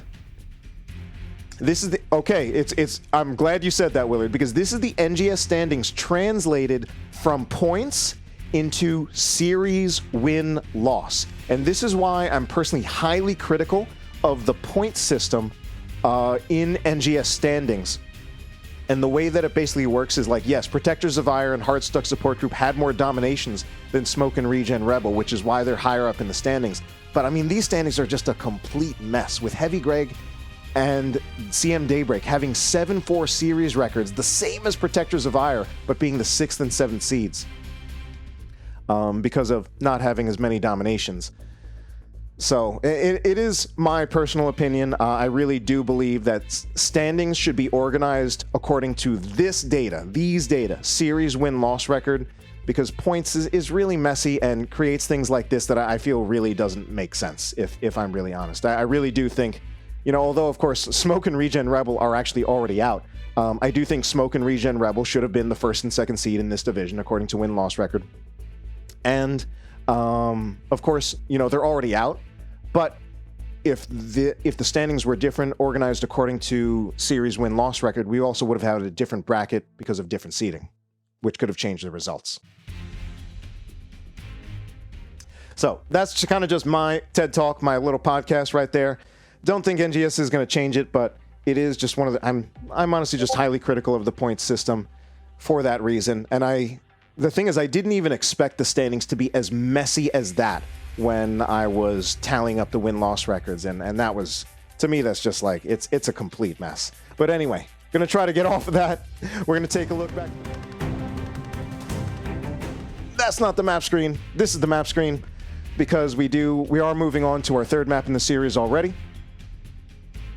Dragonshire was won by ChoGall Rescue Rangers, and for our 3rd map in the series, we're gonna see Volskaya Foundry.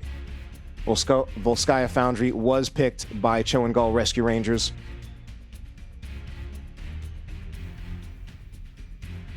Yeah, so we've got a 1-to-1 series right here. So, interesting to see Volskaya Foundry. I'm sure what they're looking for, I think the intention behind trying to go to Volskaya Foundry is they're trying to make this series as long as it can possibly be. So they're going to another map that will go to another 30 minutes. It's probably not actually the intention, but that is something that does, in effect, often happen on this map. This is a map where the objective is generally considered pretty weak. Sometimes, even when you get the objective, it's inconclusive. Sometimes you get the objective and then you lose a team fight because you have the objective and you have 2 players in the protector. Yes, ultimate dad joke, this is a best of 5 series. So at the moment, we're going to see a minimum of 4 games. A minimum of 4 games, possibly 5. One can only hope.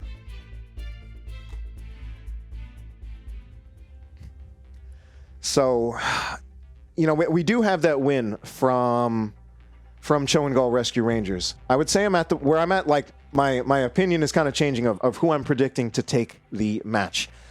I'm at this point, I was originally leaning towards ChoGall Rescue Rangers. Then I was leaning towards Protectors of Auir. At this point, I'm not going to flip-flop. I'm not going to flip-flop again. I'm going to say at the moment, I'm still feeling like Protectors of Auir are likely to win out this series. It does feel like they're drafting better. It does feel like overall they're more solid. To the extent that I feel that ChoGall Rescue Rangers is going to find a way to pull this out, I think it will have to do with things like letting this go to the late game and winning team fights with heroes with powerful 20s. At least that's how they won Game 2, so we'll see if they can do that again. The Junkrat getting huge value from Frank.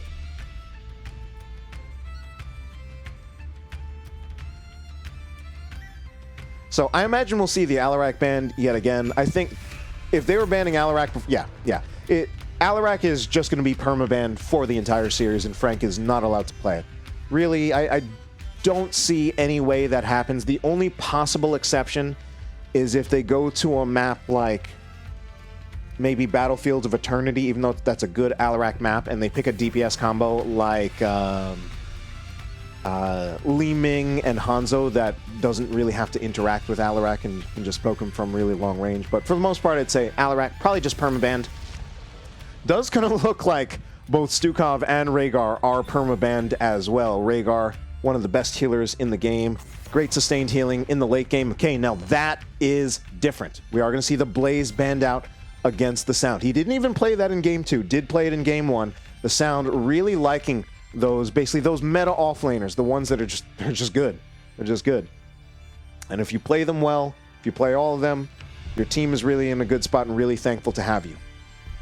So first pick coming in for Protectors of Auir here. Is it going to be 3 out of 3 Johanna picks? No. They're going to get the Anduin.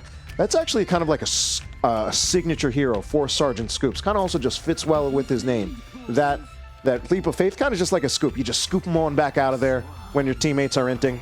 Fading Cheshi, gonna go with the Zagara. Pretty early on, too. I do think the Zagara has a lot of potential. Zagara is a late-game hero. ChoGall Rescue Rangers already doing well in the late game like they did in that last map. This is a map that tends to go in the late game because of the weakness of the objective. So I like the Zagara pick overall. I feel like it did not need to be picked this early. It really doesn't strike me as something that would be contested. And I feel like they could have saved it for later and not put it in a place where it has the potential to be highly countered. In fact, I'm actually really worried about the Zagara. I think I really wanted to see the Zagara picked in the 4-5. I don't mind that it is a Zagara, but I actually kind of dislike that it was picked up in the 1-2 when you're playing against a player like Tracer, who's going to play heroes like Tracer, who's going to play heroes like Zeratul. I wonder if Tracer also has a Genji. Similar purpose, all heroes that can really make life hard for Zagara. But we'll see. E-Day picking up that Sylvanas, and we're going to see, okay, the focus onto the Sound's hero pool, so he's going to have to play an entirely different hero. I imagine he plays some combination of Dahaka or Leo. Those I'm kind of looking at as probably like the best offlaners that are still up.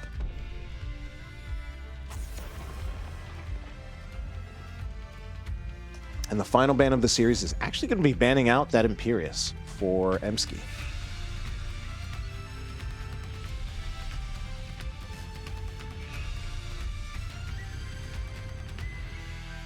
All right, what's going to be picked up here? Are they going to save Frank for last? Or Emsky? Probably save Frank or Emsky for last. I feel like they pick up their healer here. I don't feel like there's that much of a reason to hold the healer. Frank is going to go on to the Orphea. And there's going to be the White Mane from Saber Moon.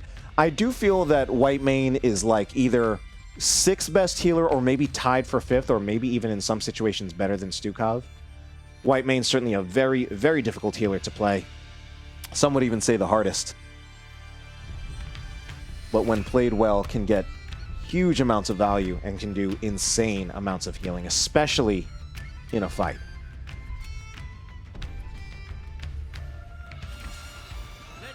It's going to be the Falstead picked up and Yrel played by the Sound. Didn't know the Sound had a Yrel, but yeah, it does really seem like the Sound really seems like kind of someone who really has like the full complement of try-hard heroes.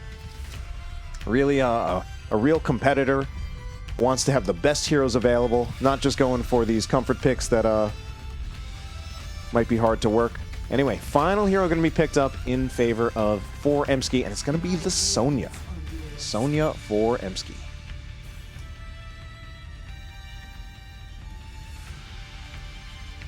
That will be our draft for game number 3 as we go into Volskaya Foundry.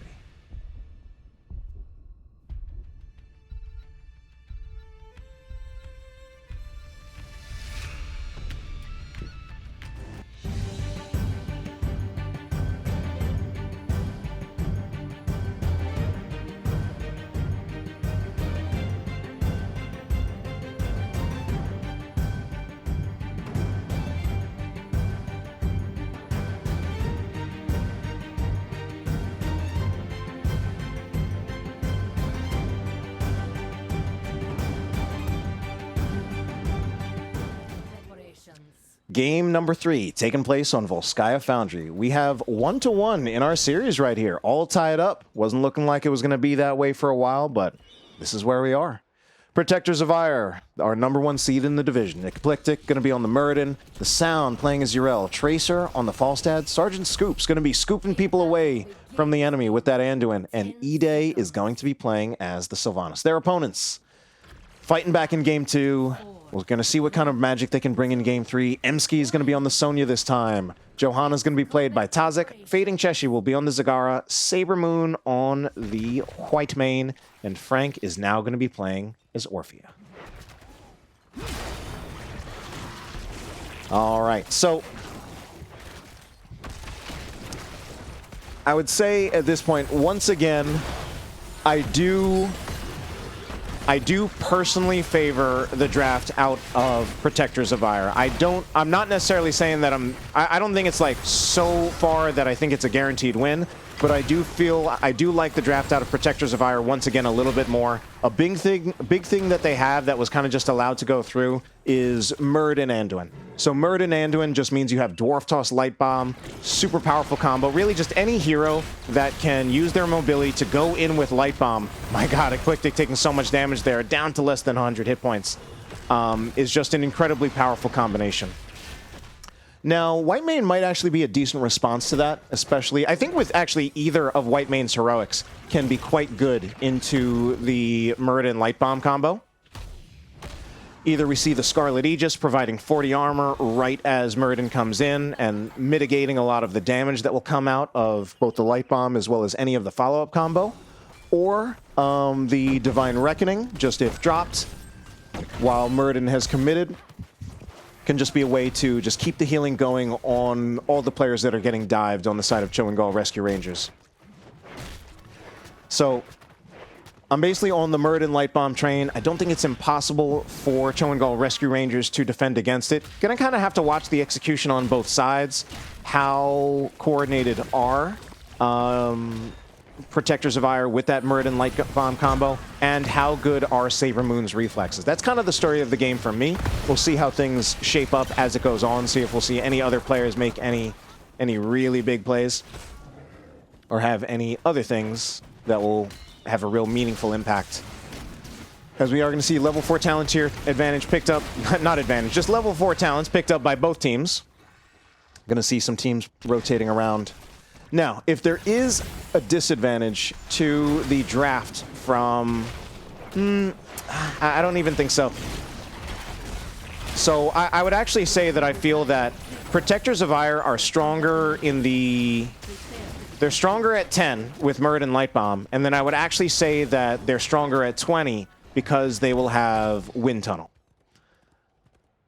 While, of course, ChoGall Rescue Rangers, they really want 16 and 20 because that's when Zagara comes online. Right now, Zagara is kind of like, I wouldn't say half a hero, maybe like 3/4 of a hero until she gets to level 16. We'll see how things work out.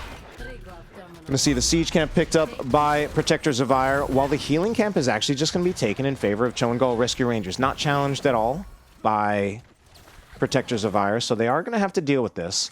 I guess with Protectors of Auir, they might just want to look at seeing where they can push elsewhere. Where can E-Day find a spot where he can use Black Arrows? Tracer, of course, on that Falstad, going to split push as well, try to get as much value as they can, and then just fly in when they really need to. In this case, just going to fly away. So here's like the moment where I guess I'd like to see maybe Black Arrows from E-Day, like on that mid fort, while there are 4 up here. But the wave is ultimately cleared, and that is actually just going to be the rotation back. So maybe wouldn't have gotten that much value with Black Arrows anyway. Protectors of Auir currently holding the beacon. Of course, this beacon is really all or nothing. Whoever gets 100% gets the Protector. Getting partial percent doesn't mean anything. And then, of course, once you get the Protector, well, then you actually secretly lost the objective because you don't actually want the Protector because the Protector is kind of garbage. So, yeah, and I really do want to see split pushing while we do have some teams channeling or just trying to get progress on the beacon. So we are going to see some of that split push pressure coming from Tracer. Working on the wave. Could probably hammer the tower. Actually, they just used hammer. Protectors of Auir playing the map well, just finding the turret. We do have a turret right here that's going to expire soon for ChoGall Rescue Rangers. Iron Skin committed, I feel, a little bit early to just go in when it's a 3v5, and I think that is Taza going to be going down. Yeah, that was unfortunately definitely a bit of a blunder. Using the Iron Skin to go in when you're at a 3v5. I don't like the way Emsky wants to play this either. I think they need to be content to probably just give up the Protector, but Emsky's still going in there, still trying to fight this. I don't think Johanna gets back here anywhere near on time for this to be a reasonable fight. It's going to take just some crazy plays. Emsky's going down as well. Health bar is low for Protectors of Auir, but no one actually going down.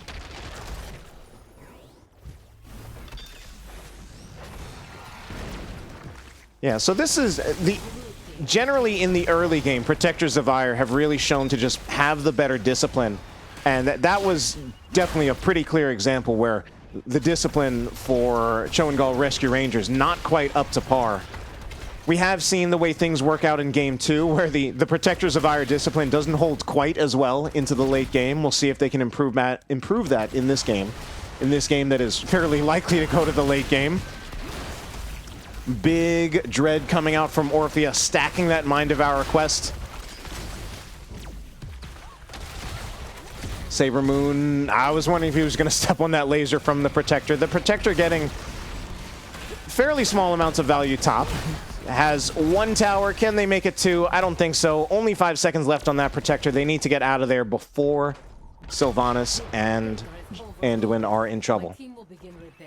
So, level 20 talent tier advantage is going to be picked up. You know what? The Murd and Light Bomb is good, but actually, so is Leap into... Are we going to have... Well, it should just be Blessed Shield. Leap Blessed Shield is also pretty good as well. The damage follow-up on the Blessed Shield and the Leap, I guess, is the Eternal Feast.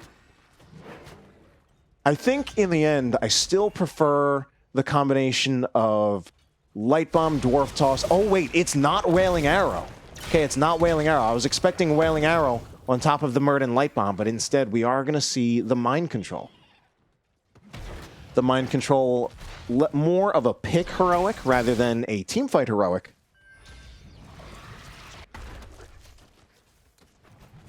So we're going to see what E-Day can find with the Mind Control.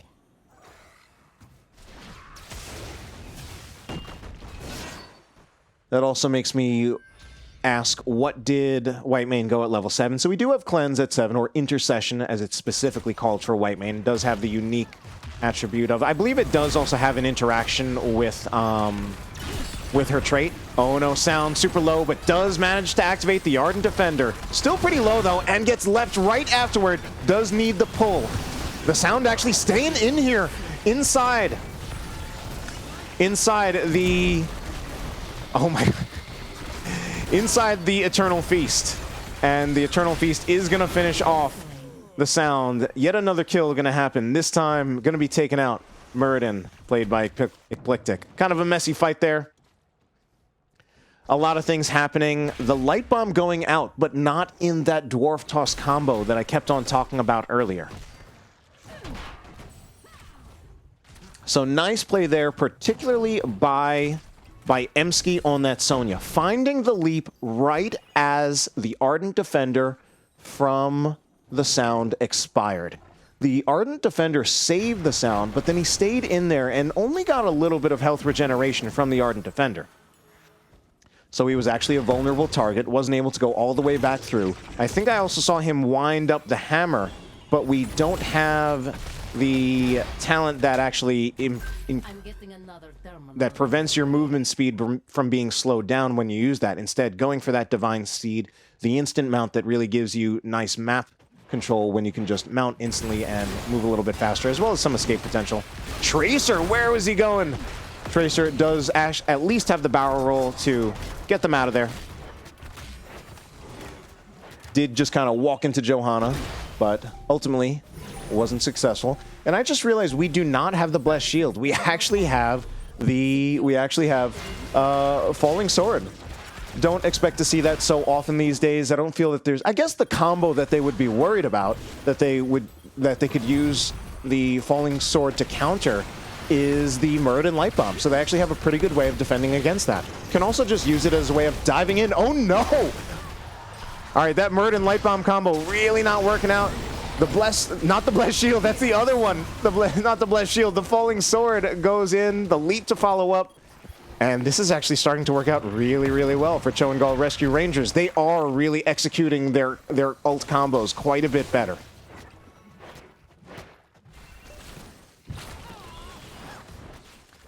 This game's starting to look good for ChoGall Rescue Rangers. We do see the Hydralisk transfusion coming out from Fading Cheshi, and this is starting to look a little scary for Protectors of Auir. ChoGall Rescue Rangers playing their comp well. They're at level 15, gonna be pretty soon to the really important power spike for Zagara.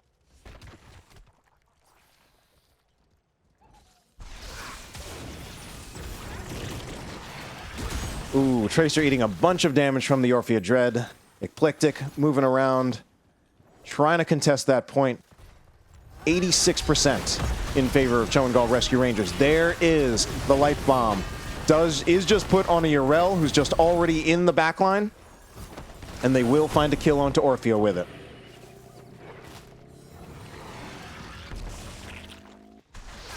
So 99% in favor of ChoGall Rescue Rangers, but for the time being, they will give that space, let Protectors of Auir channel that beacon.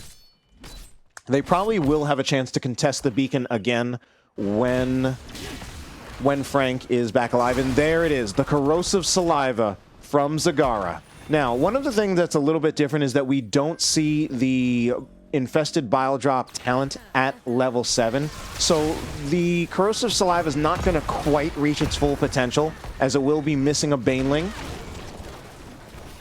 But ultimately, this talent by itself is just extremely powerful. Kind of just a talent where the numbers are just a little too good. Saber Moon dodging the stun from Eclectic, and now the leap goes in. Gust does push them out, so it's kind of just a trade in heroics, but we're just continually seeing the Light Bomb not quite working out the way it really is supposed to.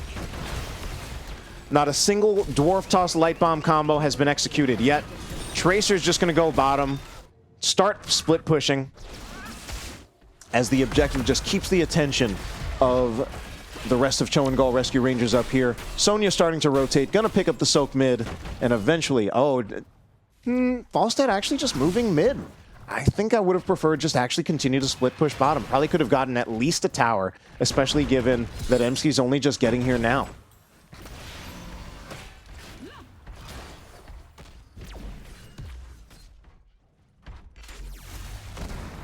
All right. So, ultimately, Wow, this Protector really rotated all the way down. Emsky in a huge amount of trouble, but does get that white main healing. And with that, is going to just suddenly be at 60% health, 70 even, just huge white main healing. Just healing Emsky up to nearly full when they were nearly dead.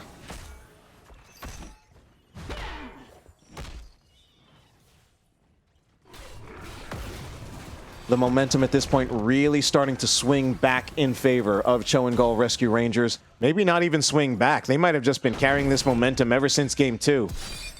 Game is looking really even overall, though. Not a single fort has been taken by either team. 13 minutes into the game, only 3 kills. Eclectic possibly looking for something. Will we see the Murden Light Bomb combo at some point? No, he just dwarf tosses in without it. A little unfortunate.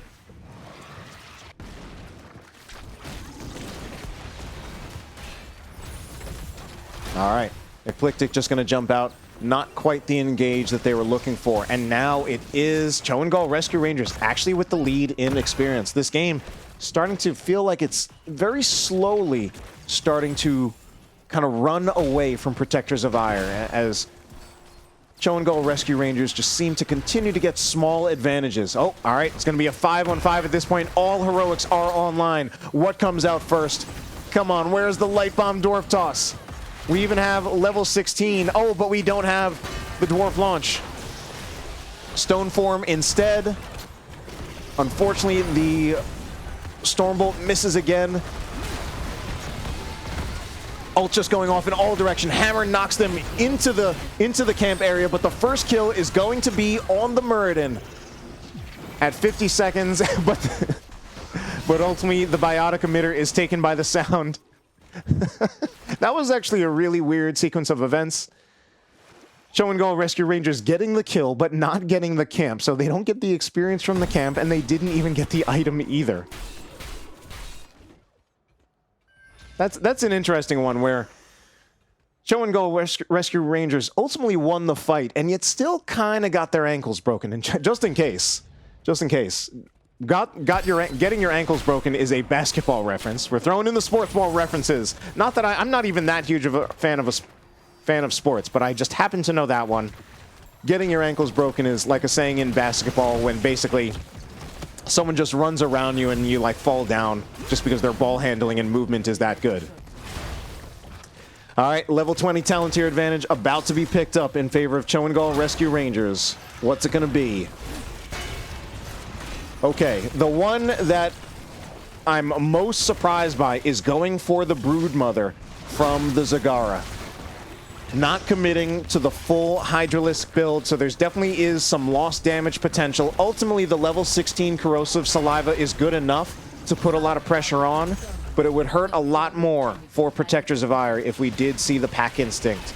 Instead, that Broodmother going to provide like a little bit of extra siege when Fading Cheshi is able to get close enough to the fort. But a lot of times it's going to be pushing just a lot farther away.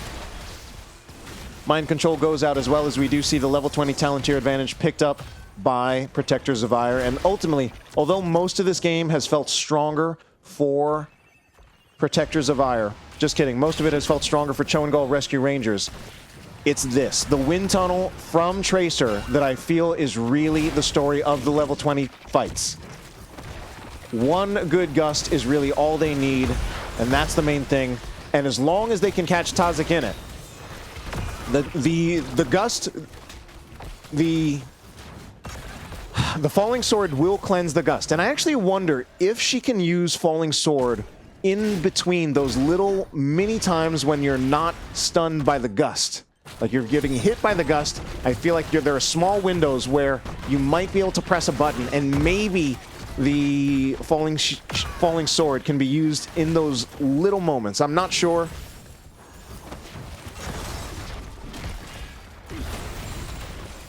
I wonder if anyone in the chat knows that for sure. Can you use Falling Sword? Okay, there it is. It wasn't a gust into a wall, so no chance for it to really see if my question could be answered there. Eclectic really low, does jump out. Emsky just in here living, but does get stunned and not living anymore. Just seemed like they were regenerating so much health from that spin, but then ultimately got stunned. Mind control goes wide. Eclectic really low, getting just huge amounts of pressure from this Hydralisk. The Sound looking for a flank, but I'm not sure if it's good. The Sound pretty low himself. It is a 5v4, but health bars are low, and ultimately they do manage to find another kill. It will be the Zagara going down. It looked a little risky to me with the Sound being pretty low, but ultimately they make the kill happen. I think we might finally start seeing some forts going down. The first one's actually going to be here. Tazik just going to finish it off. Just had to breathe on it with Johanna. Sound in a little bit of trouble, but does have that instant mount from the Divine Steed to make sure they get out of there. So finally, we are 18 minutes into this game, and we see our first fort go down. Gonna be in favor of ChoGall Rescue Rangers, but the map starting to be taken in favor of Protectors of Auir as they do invade the turret camp against ChoGall Rescue Rangers.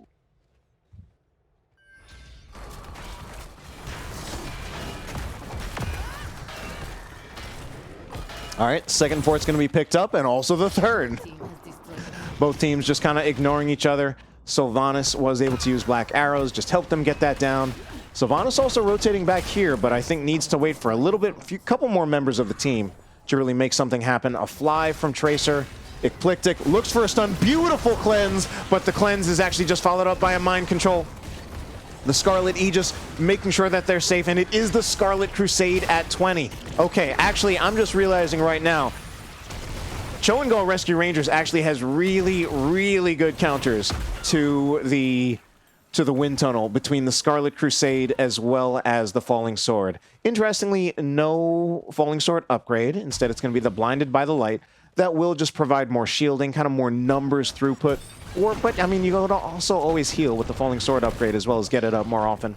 I don't know. I'm not actually 100% sure which one is better. I definitely would go for the Falling Sword upgrade if I were to go Falling Sword 10, but I haven't actually done the math on that one. I feel like the CDR alone is enough to make the Falling Sword upgrade worth it. I just wonder how the healing compares to the shielding of the Blinded by the Light.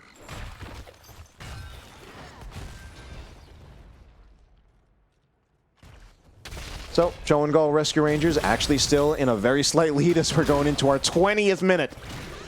Oh my god. You know, there was a part of me that was wondering if there was a possibility if one of these teams 3-0'd the other and the games went really fast, if I actually would have had time to cast one of the 7:30 games and do another semifinal. It's pretty clear at that point that that's not happening, as Game 3 probably is just barely going to end by 7:30. And we're going to have at least one more after that, possibly two.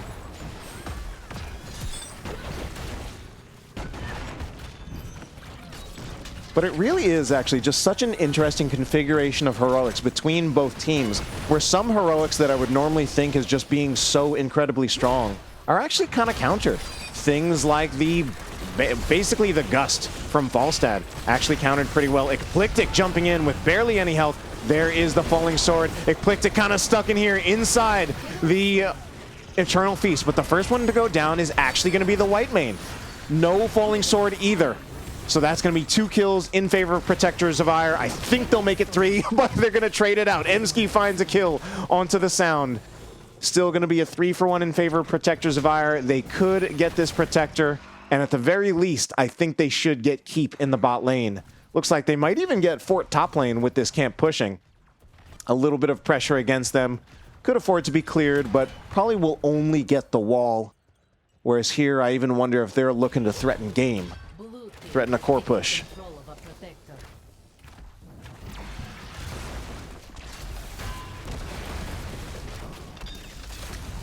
All right, black arrows are going to go out. Oh, they might just be trying to end like really right now. Like not even trying to win another fight. They just might be looking to end right now. And this is also something where I feel there's a much better chance that ChoGall Rescue Rangers can stop this end attempt if we do have the pack instinct from Zagara. Maybe that's not even enough, as we do see Eclectic going on to Saber Moon. But look at that core melt. It's going to be game number 3, going in favor of Protectors of Auir.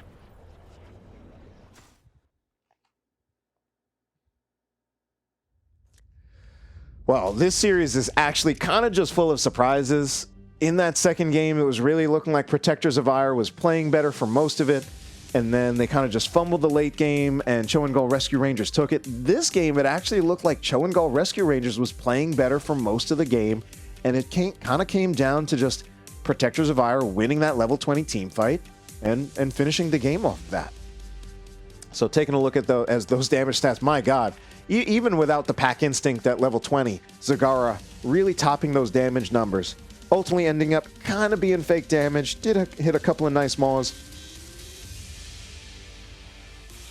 Both damage dealers for Protectors of Auir actually not doing as much as the damage dealers for ChoGall Rescue Rangers, but the kills ultimately going in favor of Protectors of Auir. And with that, the game in the end. We'll also take a look at our talent builds right here. So I do think there was potential in the Protectors of Auir draft for this game to go better than it did.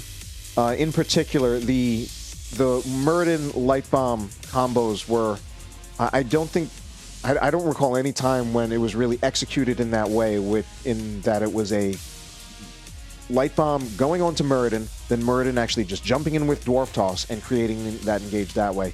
The Light Bombs ended up being a lot more defensive, a lot more just like kind of using them in the heat of the moment. So that's like kind of the main thing that I felt could have been improved about how Protectors of Auir were playing in that game.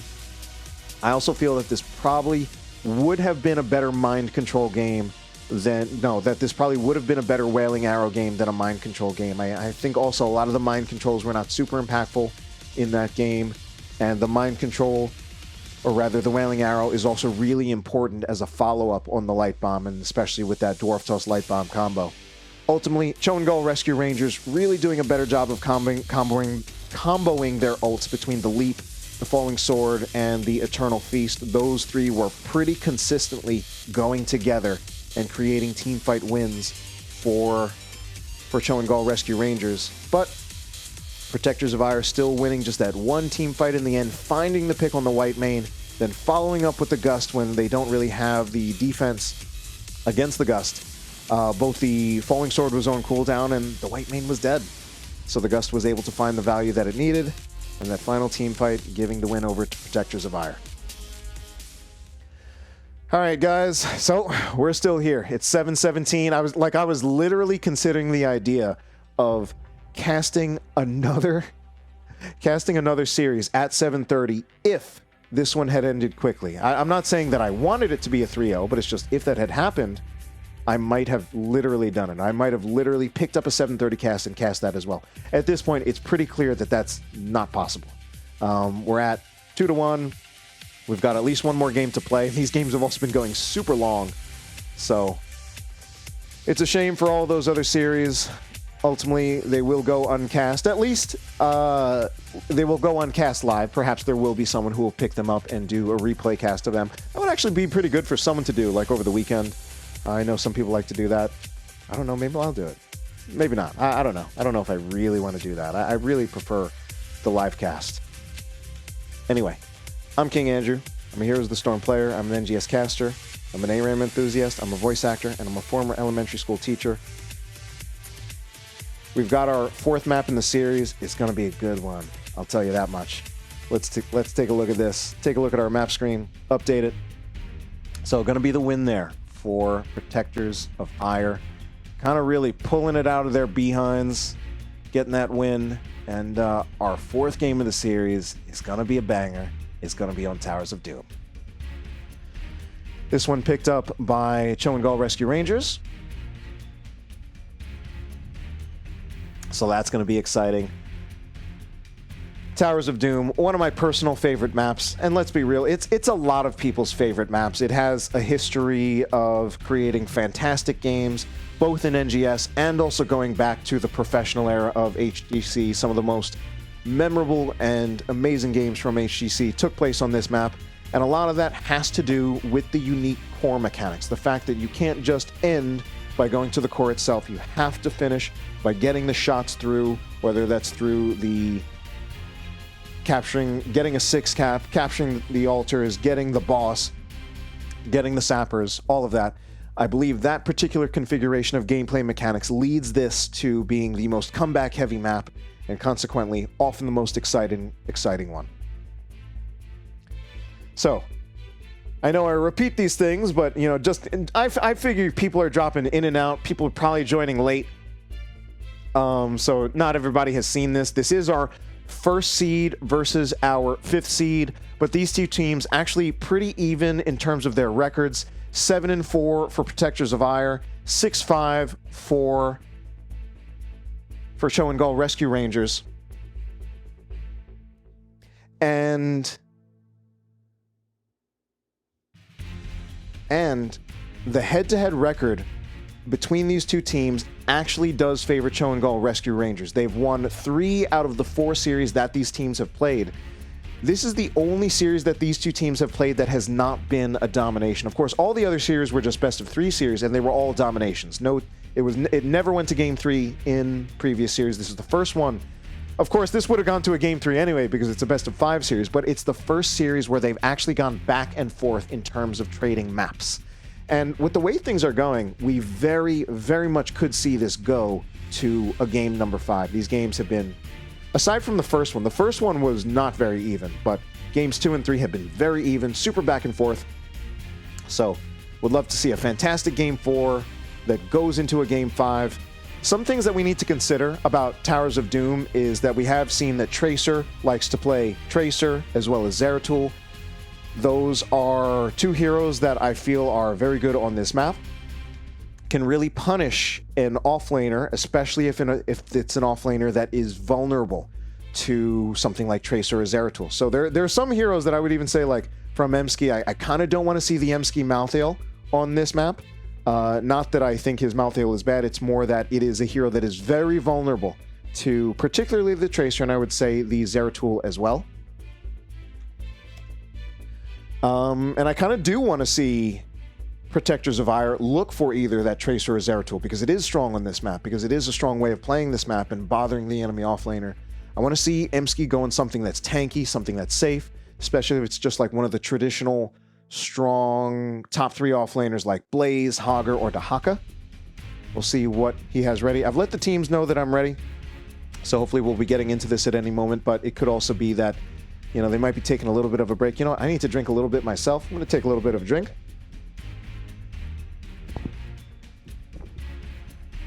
Not sure how much that drinking sound goes through the mic. And as for what I'm drinking, it's not soda, it's not juice, it's some Good and Gather carbonated water. The flavor is strawberry mango. I am not sponsored. I'm not getting paid for this at all. But I am practicing as a commercial voice actor. Anyway, the draft has already started, so let's get our asses in there. So, at the very least, ChoGall Rescue Rangers, they need to keep the Tracer and Zeratul in mind. They either need to ban one of them out, if not both of them, and if they don't ban one or both of them out, they need to have a plan for dealing with it. Instead, it's going to be the Stukov banned out first. So these 2 bans have not changed across all 4 games. They've been banned every single time. As I've said, the Alarak is just going to be perma-banned against Frank. I promise that if we have a game 5, it will be banned again. These 3 bans, I'm pretty sure, have also stayed exactly the same. The Rhaegar as well. Rhaegar, one of the best healers in the game. Stukov, I consider more the 5th best healer in the game. Maybe even the 6th. I'm kind of undecided between who I think is better between Stukov and Whitemane. And the Anduin's going to be banned out as well. So with that big choke on the healers, that means Brightwing is up. That could be a first pick Brightwing. It does likely mean that we'll probably see the Johanna picked up on the other side. Probably those 2 heroes are going to play a part in this. So there's the Brightwing. I imagine it's going to be the Johanna picked up on the side of ChoGall Rescue Rangers. And I don't know what the 3rd hero is going to be. 3rd hero meaning the 3rd hero picked in the draft overall. Going to be the Junkrat. Okay, that does not surprise me at all. And I'm guessing it's just going to be the Johanna here. The Junkrat from Frank was actually like amazing in game 2. Happy to see it again. Kind of surprised also even not banned out. The variant from Hebrew Hammer, and I'm just realizing we see a different player in here. Hebrew Hammer was not in these first 3 games. Jumping in here really unexpectedly and picking the variant in the 1-2. I'm afraid I don't quite love to see the Varian picked up in the 1-2. Varian is very much a hero that I want. Actually, you know what? Varian is actually okay. Brightwing is one of the best healers in the game, but out of the game's best healers is one of the weaker ones in terms of responding to Varian. Sound going to be on that trademark Blaze, and since the Johanna went through on the side of ChoGall Rescue Rangers, Eclectic will pick it up.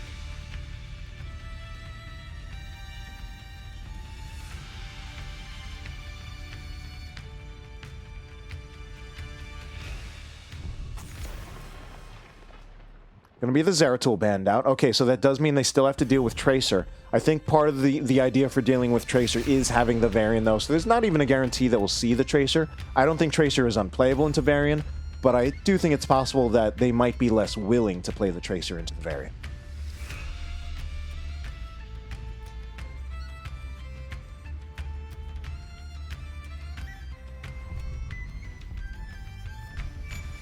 So Hebrew Hauer is subbing in. That means Emsky is subbing out, which means we're probably going to see a role swap here.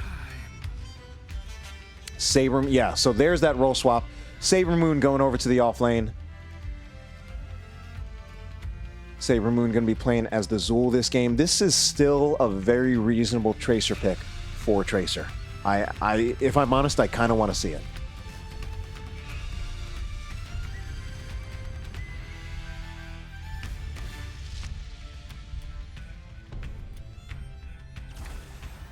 It's going to be the Hanzo Li Ming. I don't dislike it at all, actually. I wanted to see the Tracer. I think the Tracer is actually still pretty good here. Can bother Junkrat a lot.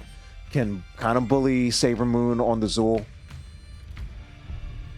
What I do like about the Li Ming Hanzo is that these are two DPS heroes who generally don't have to walk up close enough to Varian to actually get stunned, or rather taunted. And there it is, Tazik gonna be playing as the Vala, providing that battery support to the Auir. And that's gonna be our draft for game number 4. I don't know how to call it anymore. These games have been tough to call. So you know what, I'm just hoping for an epic game that we see go, and that we see go to game 5. Yep, that's it, that's all I'm gonna do.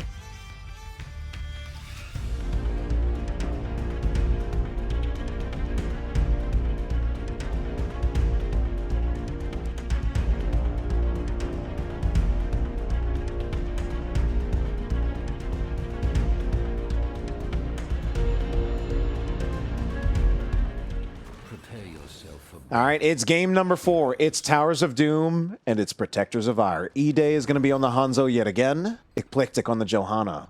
Seems like, yeah, some familiar territory here. Sergeant Scoops on the Brightwing, Tracer on the Li Ming, and the Sound will be on Blaze. Their opponents fighting back in this series, doing pretty well, even though it is a 2-1 in favor of Protectors of Auir. Tazik is going to be on the Vala, Frank on the Junkrat, Hebrew Hammer on the Varian.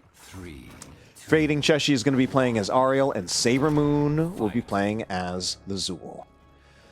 So, I do think there is a little bit of a missed opportunity here in terms of putting pressure on the Zul. Zul being like a very gankable offlaner.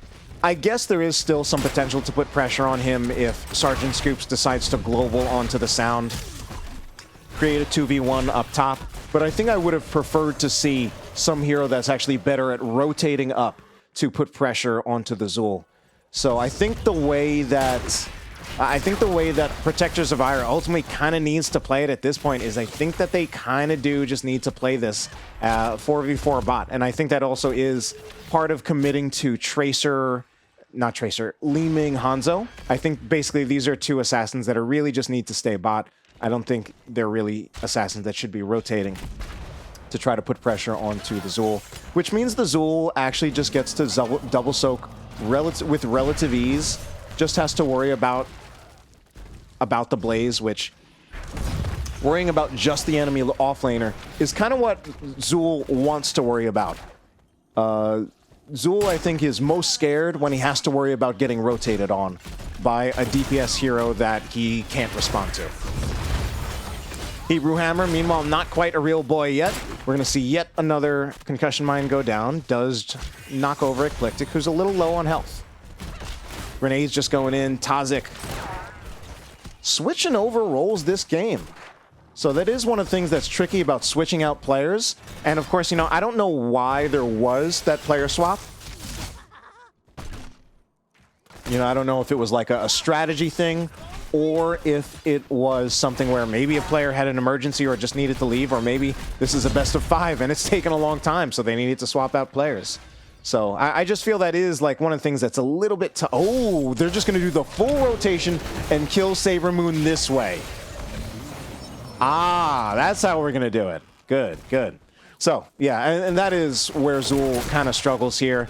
And that is why, you know, heroes like Dahaka, Blaze, and Hager are generally a lot safer and tend to take priority. I mean, in that same situation, Blaze is somewhat killable, and Dahaka is also somewhat killable, but nowhere near as easily as Azul. So that does mean a full level advantage now, slightly more than a full level advantage in favor of Protectors of Auir because of that kill that they found on Saber Moon. Frank just throwing grenades out. How are they doing damage-wise? Where is most of the damage coming? Okay. I was wondering, you know, who was doing more damage and who between Frank or Tazik, who was more worthy of the Oriole hat. Just going to be objective channeled in favor of ChoGall Rescue Rangers there. Just kind of zoned out the members of Protectors of Auir. And they find, which is kind of surprising, it's a full level lead, not a talent tier advantage, but you still have the statistical advantage of being a level up. Should feel like a pretty big advantage, but ultimately they do just kind of get out of there. And E-Day is actually covering this mid lane. It's not something I normally expect, not something I truly want to see, as Sergeant Scoops and Tracer are just going to be trying to defend this lane, trying to defend their fort wall even. E-Day comes in here, but now he's in a position where he might get taunt, has to use the natural agility to get away from Hebrew Hammer, which means now he's not here to actually help out. Sound is going to stun Saber Moon, but Saber Moon taking more of the damage. What's going on with our fight down here?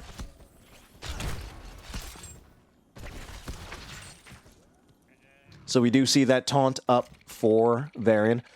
Perhaps one of the most interesting things is definitely the talent that's really standing out for me is the Seeker Li Ming. Now I'm only just seeing it now, which means we probably actually haven't had any Seeker hits connect. I feel like I would have heard it otherwise. That Seeker hit makes a very distinctive sound whenever you actually get the value out of the Seeker and proc the bonus damage.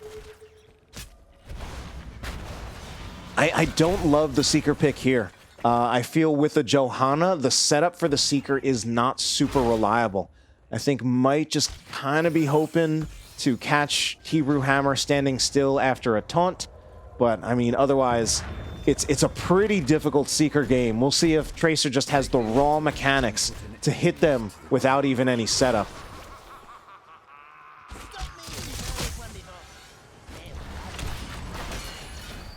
All right. Some orbs as well as some magic missiles going in from Tracer. Not the Seeker procs, but still getting the damage. And this, okay, some stall from E-Day, but they're getting zoned out yet again. Sound is on this camp. I don't know if... Okay, they don't get the stall in time, so they will just have to give this up. I'm a little concerned about Protectors of Auir giving over all of these objectives.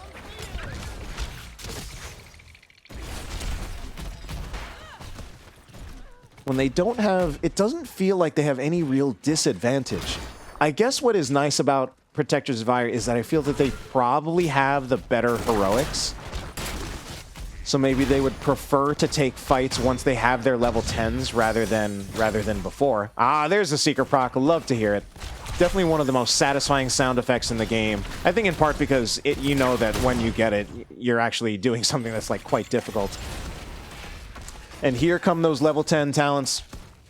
Going to be the Blessed Shield as well as the Dragon Arrow. And I think that's pretty much the critical heroic combination that we need to see to make kills happen. This could be a kill on Hebrew Hammer. Make it happen. Just need Tracer to start using those abilities. And finally, we will see the kill. Dragon Arrow goes out for, well, as well, looking for more. Fading Cheshi, can he get out? Super close, and looks like he will get out. And now it's the question of whether or not Frank gets out. Does manage to dodge all the bullets, just playing like doing their best impression of Neo from the Matrix, not getting hit by the scatters or the orbs there. All right, Disintegrate picked up by Li Ming. Tracer was definitely holding that pick for a while. Seemed to have either just didn't see that it was time to pick it or was possibly thinking about it. One of the really good things that could have been, I think I really would have preferred to see the Disintegrate, not just because I prefer it generally, but because by level 20, when Frank is trying to look for those tire resets, you can just cancel the Riptire from long distance with the level 20 repulsion. Ooh, but talk about canceling the Riptire. Ecliptic is going to do it. Doesn't have to worry about going too far, but Ecliptic might have gone in too close. Does just barely manage to get the TP from the Brightwing, but it's the Brightwing who goes down instead. Tracer tries to unleash the Disintegrate, but gets booped away, and now is just trying to run back in here. Gets a Seeker Proc onto Fading Cheshi. Kind of baits out the Scarlet Aegis when it didn't really need to, but it's still a one team fight for ChoGall Rescue Rangers. 36 core shots to 20 in their favor as they look to even up, looking to try to even up this series.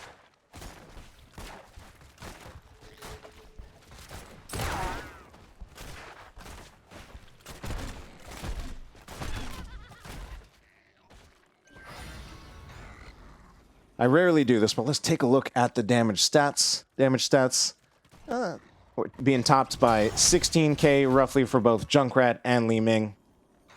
15k from the other damage dealers. All right. ChoGall Rescue Rangers looking to push in these sappers.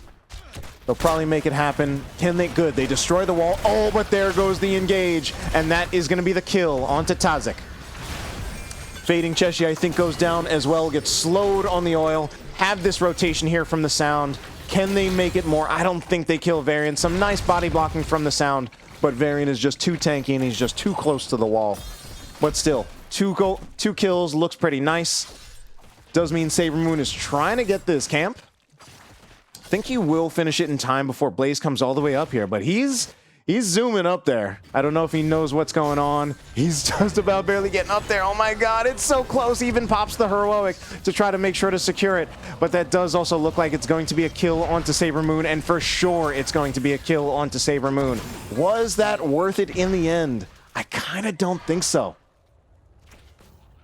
Because the camp should just be free cleared. Now we're going to see the rotation by both teams up top. Ecliptic moving in, uses the Iron Skin to cancel out. Oh, the Blessed Shield goes out onto the Junkrat, and that quick kill with that Li Ming Disintegrate follow-up. Protectors of Auir not quite out of this series yet, but they definitely have a bit of a way to make up in terms of core shots. So it's a little bit tricky for ChoGall Rescue Rangers when Protectors of Auir are actually finding those Blessed Shield engages.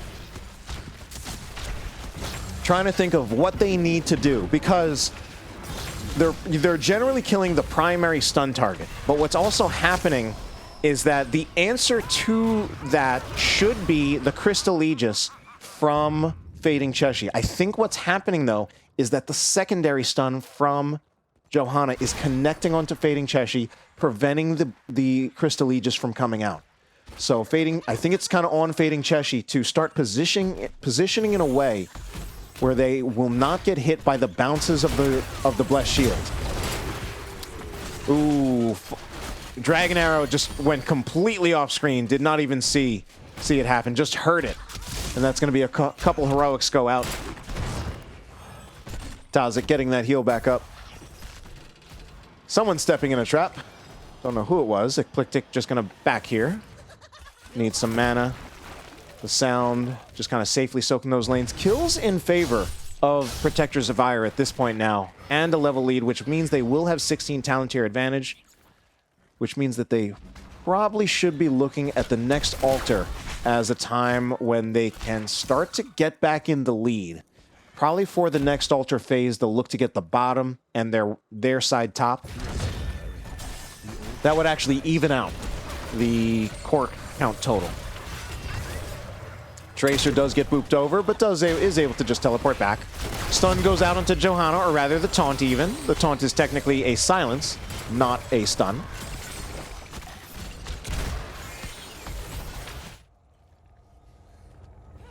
All right, objective phase is going up, but Frank has been setting up with those traps.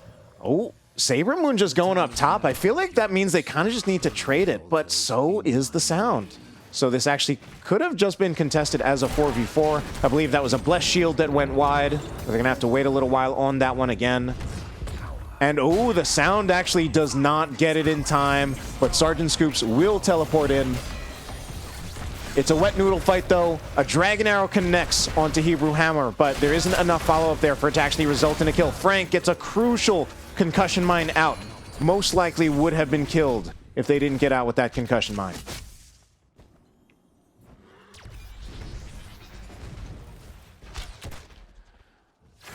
All right, level 16 talent here going to be picked up very, very soon by ChoGall Rescue Rangers. Obviously already in for Protectors of Auir.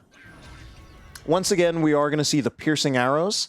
Piercing arrows giving you usually more total throughput, more potential to do like a lot of just AoE damage when it passes through multiple heroes. What? I mean, I knew I could do that. Holy Renewal for the Johanna, preventing Tazik from getting much value out of the auto attacks. But of course, it is a Q build, Vala. The Q build stacking rate in this game a little bit on the slow side. Normally, by about 20, I kind of want to see 40 stacks. But I think it's enough. And what's going to happen now? Eclectic going to scout out that bush, moves in, and looking for Hebrew Hammer. Hasn't burned the Blessed Shield yet. Doesn't want to. Wants to find a different target, I think.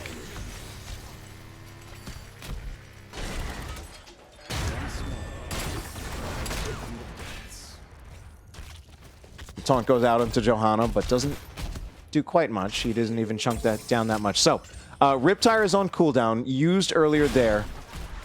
And it definitely will be a question for me of how much value will Frank get in that late game. Big Dragon Arrow connects onto at least 2, or was it 3? Super low health bars. Hebrew Hammer can't get any heals because Fading Cheshi is inside the Crystal Aegis. And this fight is going the way of Protectors of Auir.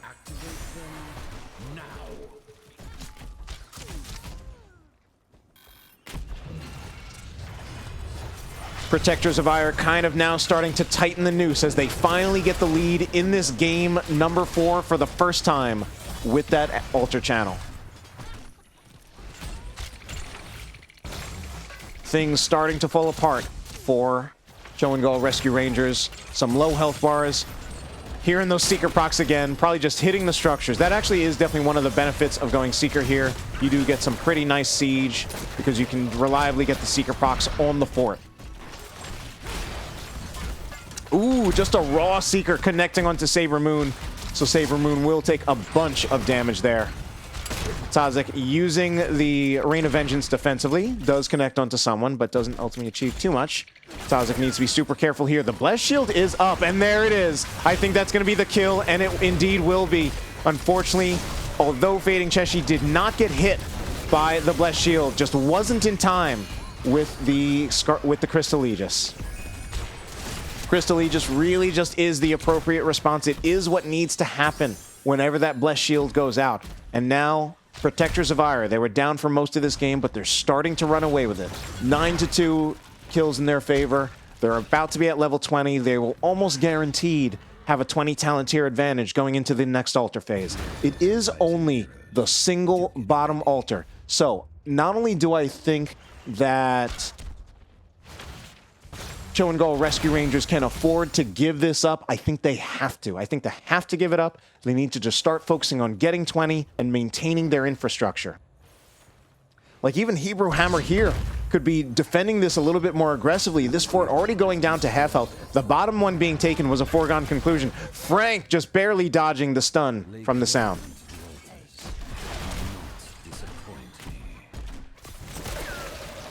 But it's looking really, really dire at this point. Gonna just need to see those Junkrat grenades. Oh my god, The fort hasn't even been fully constructed in favor of the blue team, so they're just waiting for it to get back up so they can start damaging it back up again. Hard for Vala to even get in close enough to use the Qs to just poke it down.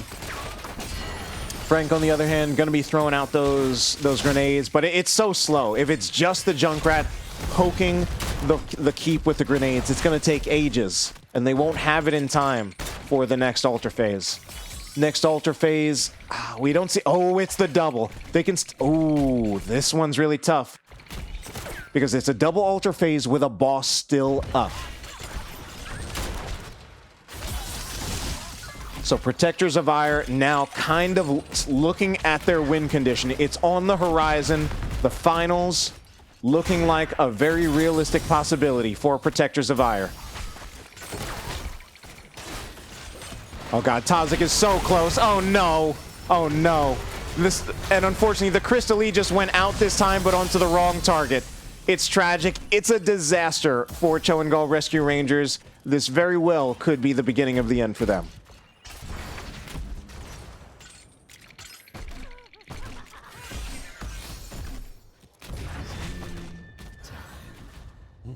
Oh, yeah, this is...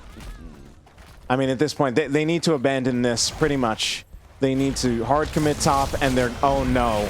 That is tragic. And with that final kill, that just has to be the game secured in favor of Protectors of Auir. Their best chance that they had right before that happened was going to be a 4v5 fight to either on the boss or over the altar. But with that, that is it. That is going to be game number 4, taken in favor of Protectors of Auir. They will be your semi-final winners, and they will go on to the finals against Heavy Greg.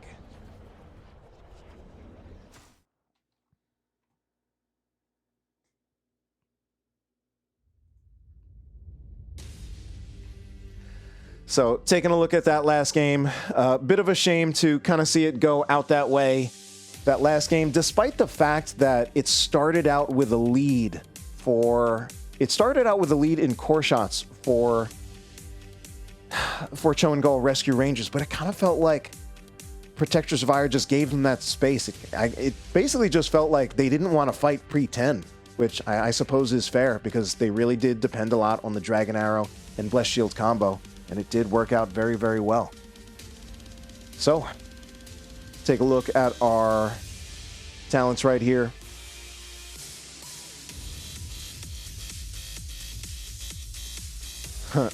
Frank ultimately did get to level 20, but I don't think had too many opportunities to actually use that Riptire, not at least in time to make a difference. Well, that is it for the semifinals. That also means that the semifinals for Div C East are completely done. The other semifinals was Heavy Greg versus CM Daybreak, and that was taken by Heavy Greg 3-0. This one, much more competitive series. Certainly games 2 and 3, very competitive. Both of those games actually did not go in the direction that I thought they would. But ultimately, game 1, it's kind of just a clinic for Protectors of Auir. Game 4 ultimately was actually pretty solidly in favor of Protectors of Auir once they kind of just stopped giving the altars. But that's it for our series. Going to be looking for an interview, so I will whisper one of the members of Protectors of Auir. Let's see if I can find them. And maybe not just one. Maybe we'll have like the multi-interview, the Giga interview. I'll get myself into a lobby, and we'll make it happen. I'm going to take a quick drink for myself, as I'm getting pretty thirsty after this long time of talking.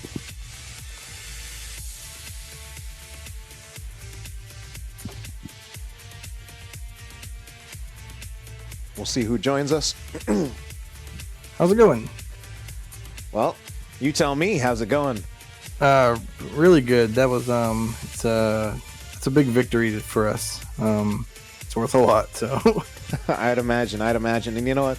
Before we talk about this series and your rivalry with ChoGall Rescue Rangers, I actually want to go back further than that is grammatically correct. You guys have been a team for like ages. I checked, and it looks like this is your 7th season, and I want you to tell me a little bit about your journey as a team, going back all the way to the beginnings up until now? Obviously, you're going to have to condense it a little bit, but tell me whatever you can. Yeah, all the way to the beginning. So, amateur opponents, I was on amateur opponents in season 8, and then they were like, we want to do a sister team. And I was like, sweet. They're like, we want you to be the captain. I was like, sweet. So I recruited Orion and Redbeard and Scoops at the time, and they're all 3 still on the team. So 4 of us have been through the whole thing, which is pretty impressive. Redbeard's one of our subs now, and Orion's busy this week, I guess it is. So he wasn't here today, but we went through a lot of offlaners, and we got Ide from amateur opponents. He was on AO for a while, so Arch has been with us. You have a new offlaner now. Yeah, we can't seem to keep offlaners. I don't know why. Maybe it's because we don't gank enough or something. I don't know. But Arch has been with us for 3 seasons. Tracer has been with us for 3 seasons. I mean, so yeah, I don't know how much more story there is than that. Well, tell me a little bit about your new offlaner. What are you going to do to try to keep him on the team? And maybe it helps that it seems like he really likes to play like the try-hard hero pool, so he's playing all the heroes that are hard to gank anyway. Yeah, I don't know. He's pretty solid. We tried to recruit him last season, and he got in on another team. So when that team didn't pan out for the next season, we were like, well, we need an offlaner. And then he posted, or I don't know, or vice versa. And we were like, yes, come try out again. So like, he was basically a shoo-in. So he brings a lot to our team, especially in like, I used to do like all the scouting and stuff. He does a lot of the scouting. He does a lot of draft strategy, and obviously, offlane call outs and stuff. So he brings a lot of value to our team.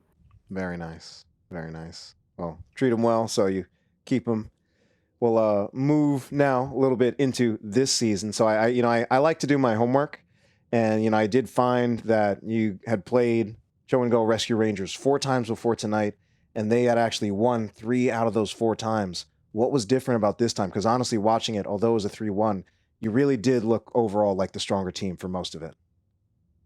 Well, it was definitely super close. Even winning it, even if you look at like the deaths and stuff, it doesn't matter. Like those games were on a knife's edge the whole time. I think that it's safe to call them at least a soft rival, if not like a big rival. We kind of were looking at them as the top of the div, and maybe the points don't indicate it, but we think that they were like our biggest obstacle. And when we saw we were in the second round of the playoffs, we were kind of like, oh, this is the big one. Like, I don't know what it is. They counter our style really well. They're like, the way they play kind of just beats up on the way we play. So like, it took like a lot of brain power to be ahead of the game this whole set. So, all right, well, congratulations on defeating what apparently is a bit of a demon for you.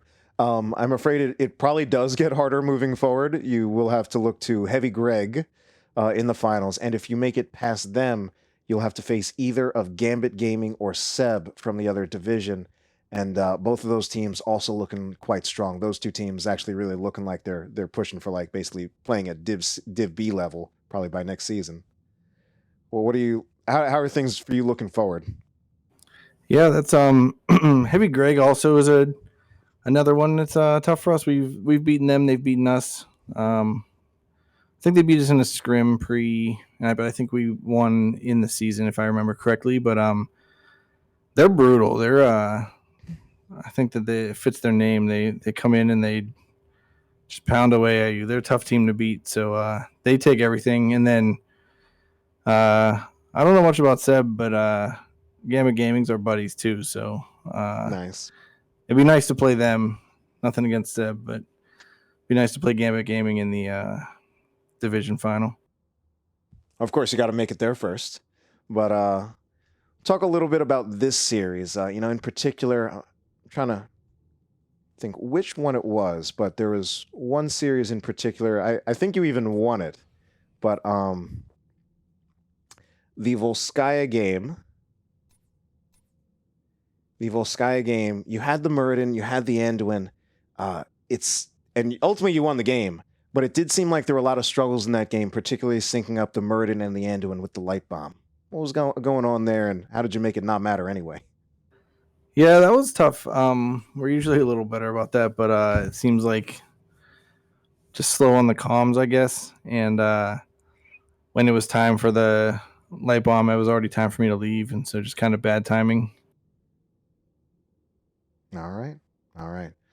Well, at this point, I'm kind of out of questions, so we're going to go to what are any shout-outs that you have, and then we're probably going to be wrapping up this interview.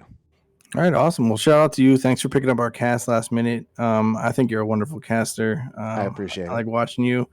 Shout out to all the casters in the whole NGS. They're all fantastic. And I always say that they are what make it feel special. It's so nice to get cast.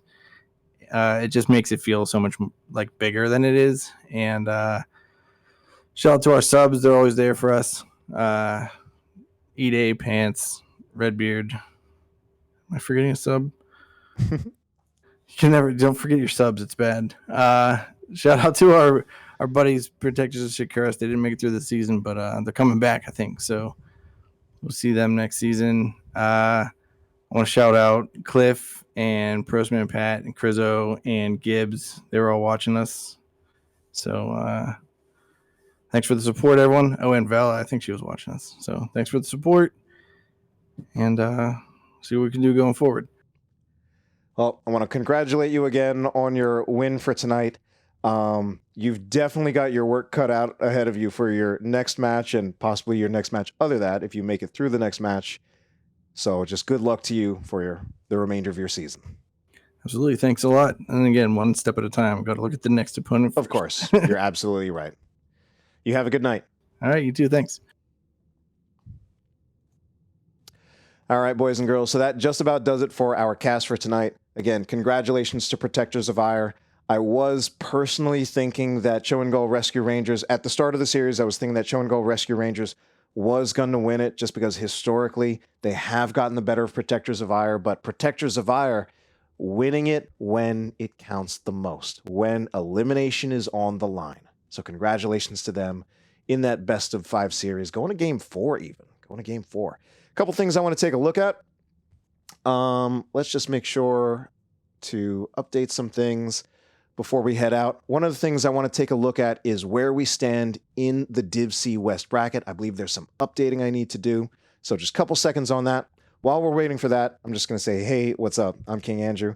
I'm an NGS player. Here's the Stormcaster, ARAM enthusiast, former school teacher, and I'm also a voice actor, and it's wonderful to have you tonight. We're going to be leaving fairly soon, but I want to take a look at our bracket for Div C West. I thought it was going to update. I think I actually just need to press update because I thought I had it in there. But basically, this is our bracket for Div C West. We do see Div C East even. We do see Heavy Greg took the match over CM Daybreak in the other semifinals, whereas tonight we did have the win by Protectors of Auir, and maybe someday I will figure out how this works and make this work and see if we can get it to update. I don't know. Last night when I tried it, it had updated. I don't know if this depends on people submitting the replays, but we already know that Protectors of Auir won against ChoGall Rescue Rangers, and they will face Heavy Greg in the finals. And of course, that last bar is for the division finals against the winner of either Gambit Gaming or Seb, depending on who we will see. That's it for me for tonight. Sadly, I will not be able to jump onto the cast for any of those other games. I guess, I don't know, maybe technically I could like in game 2, but I don't think I'm going to do that. Have a good night. I'll see you guys probably next week. I'll be playing next week in my own semifinals. We'll see how that goes. I'm a little worried. But for now, have a good night. Play some ARAM. It's good for the soul.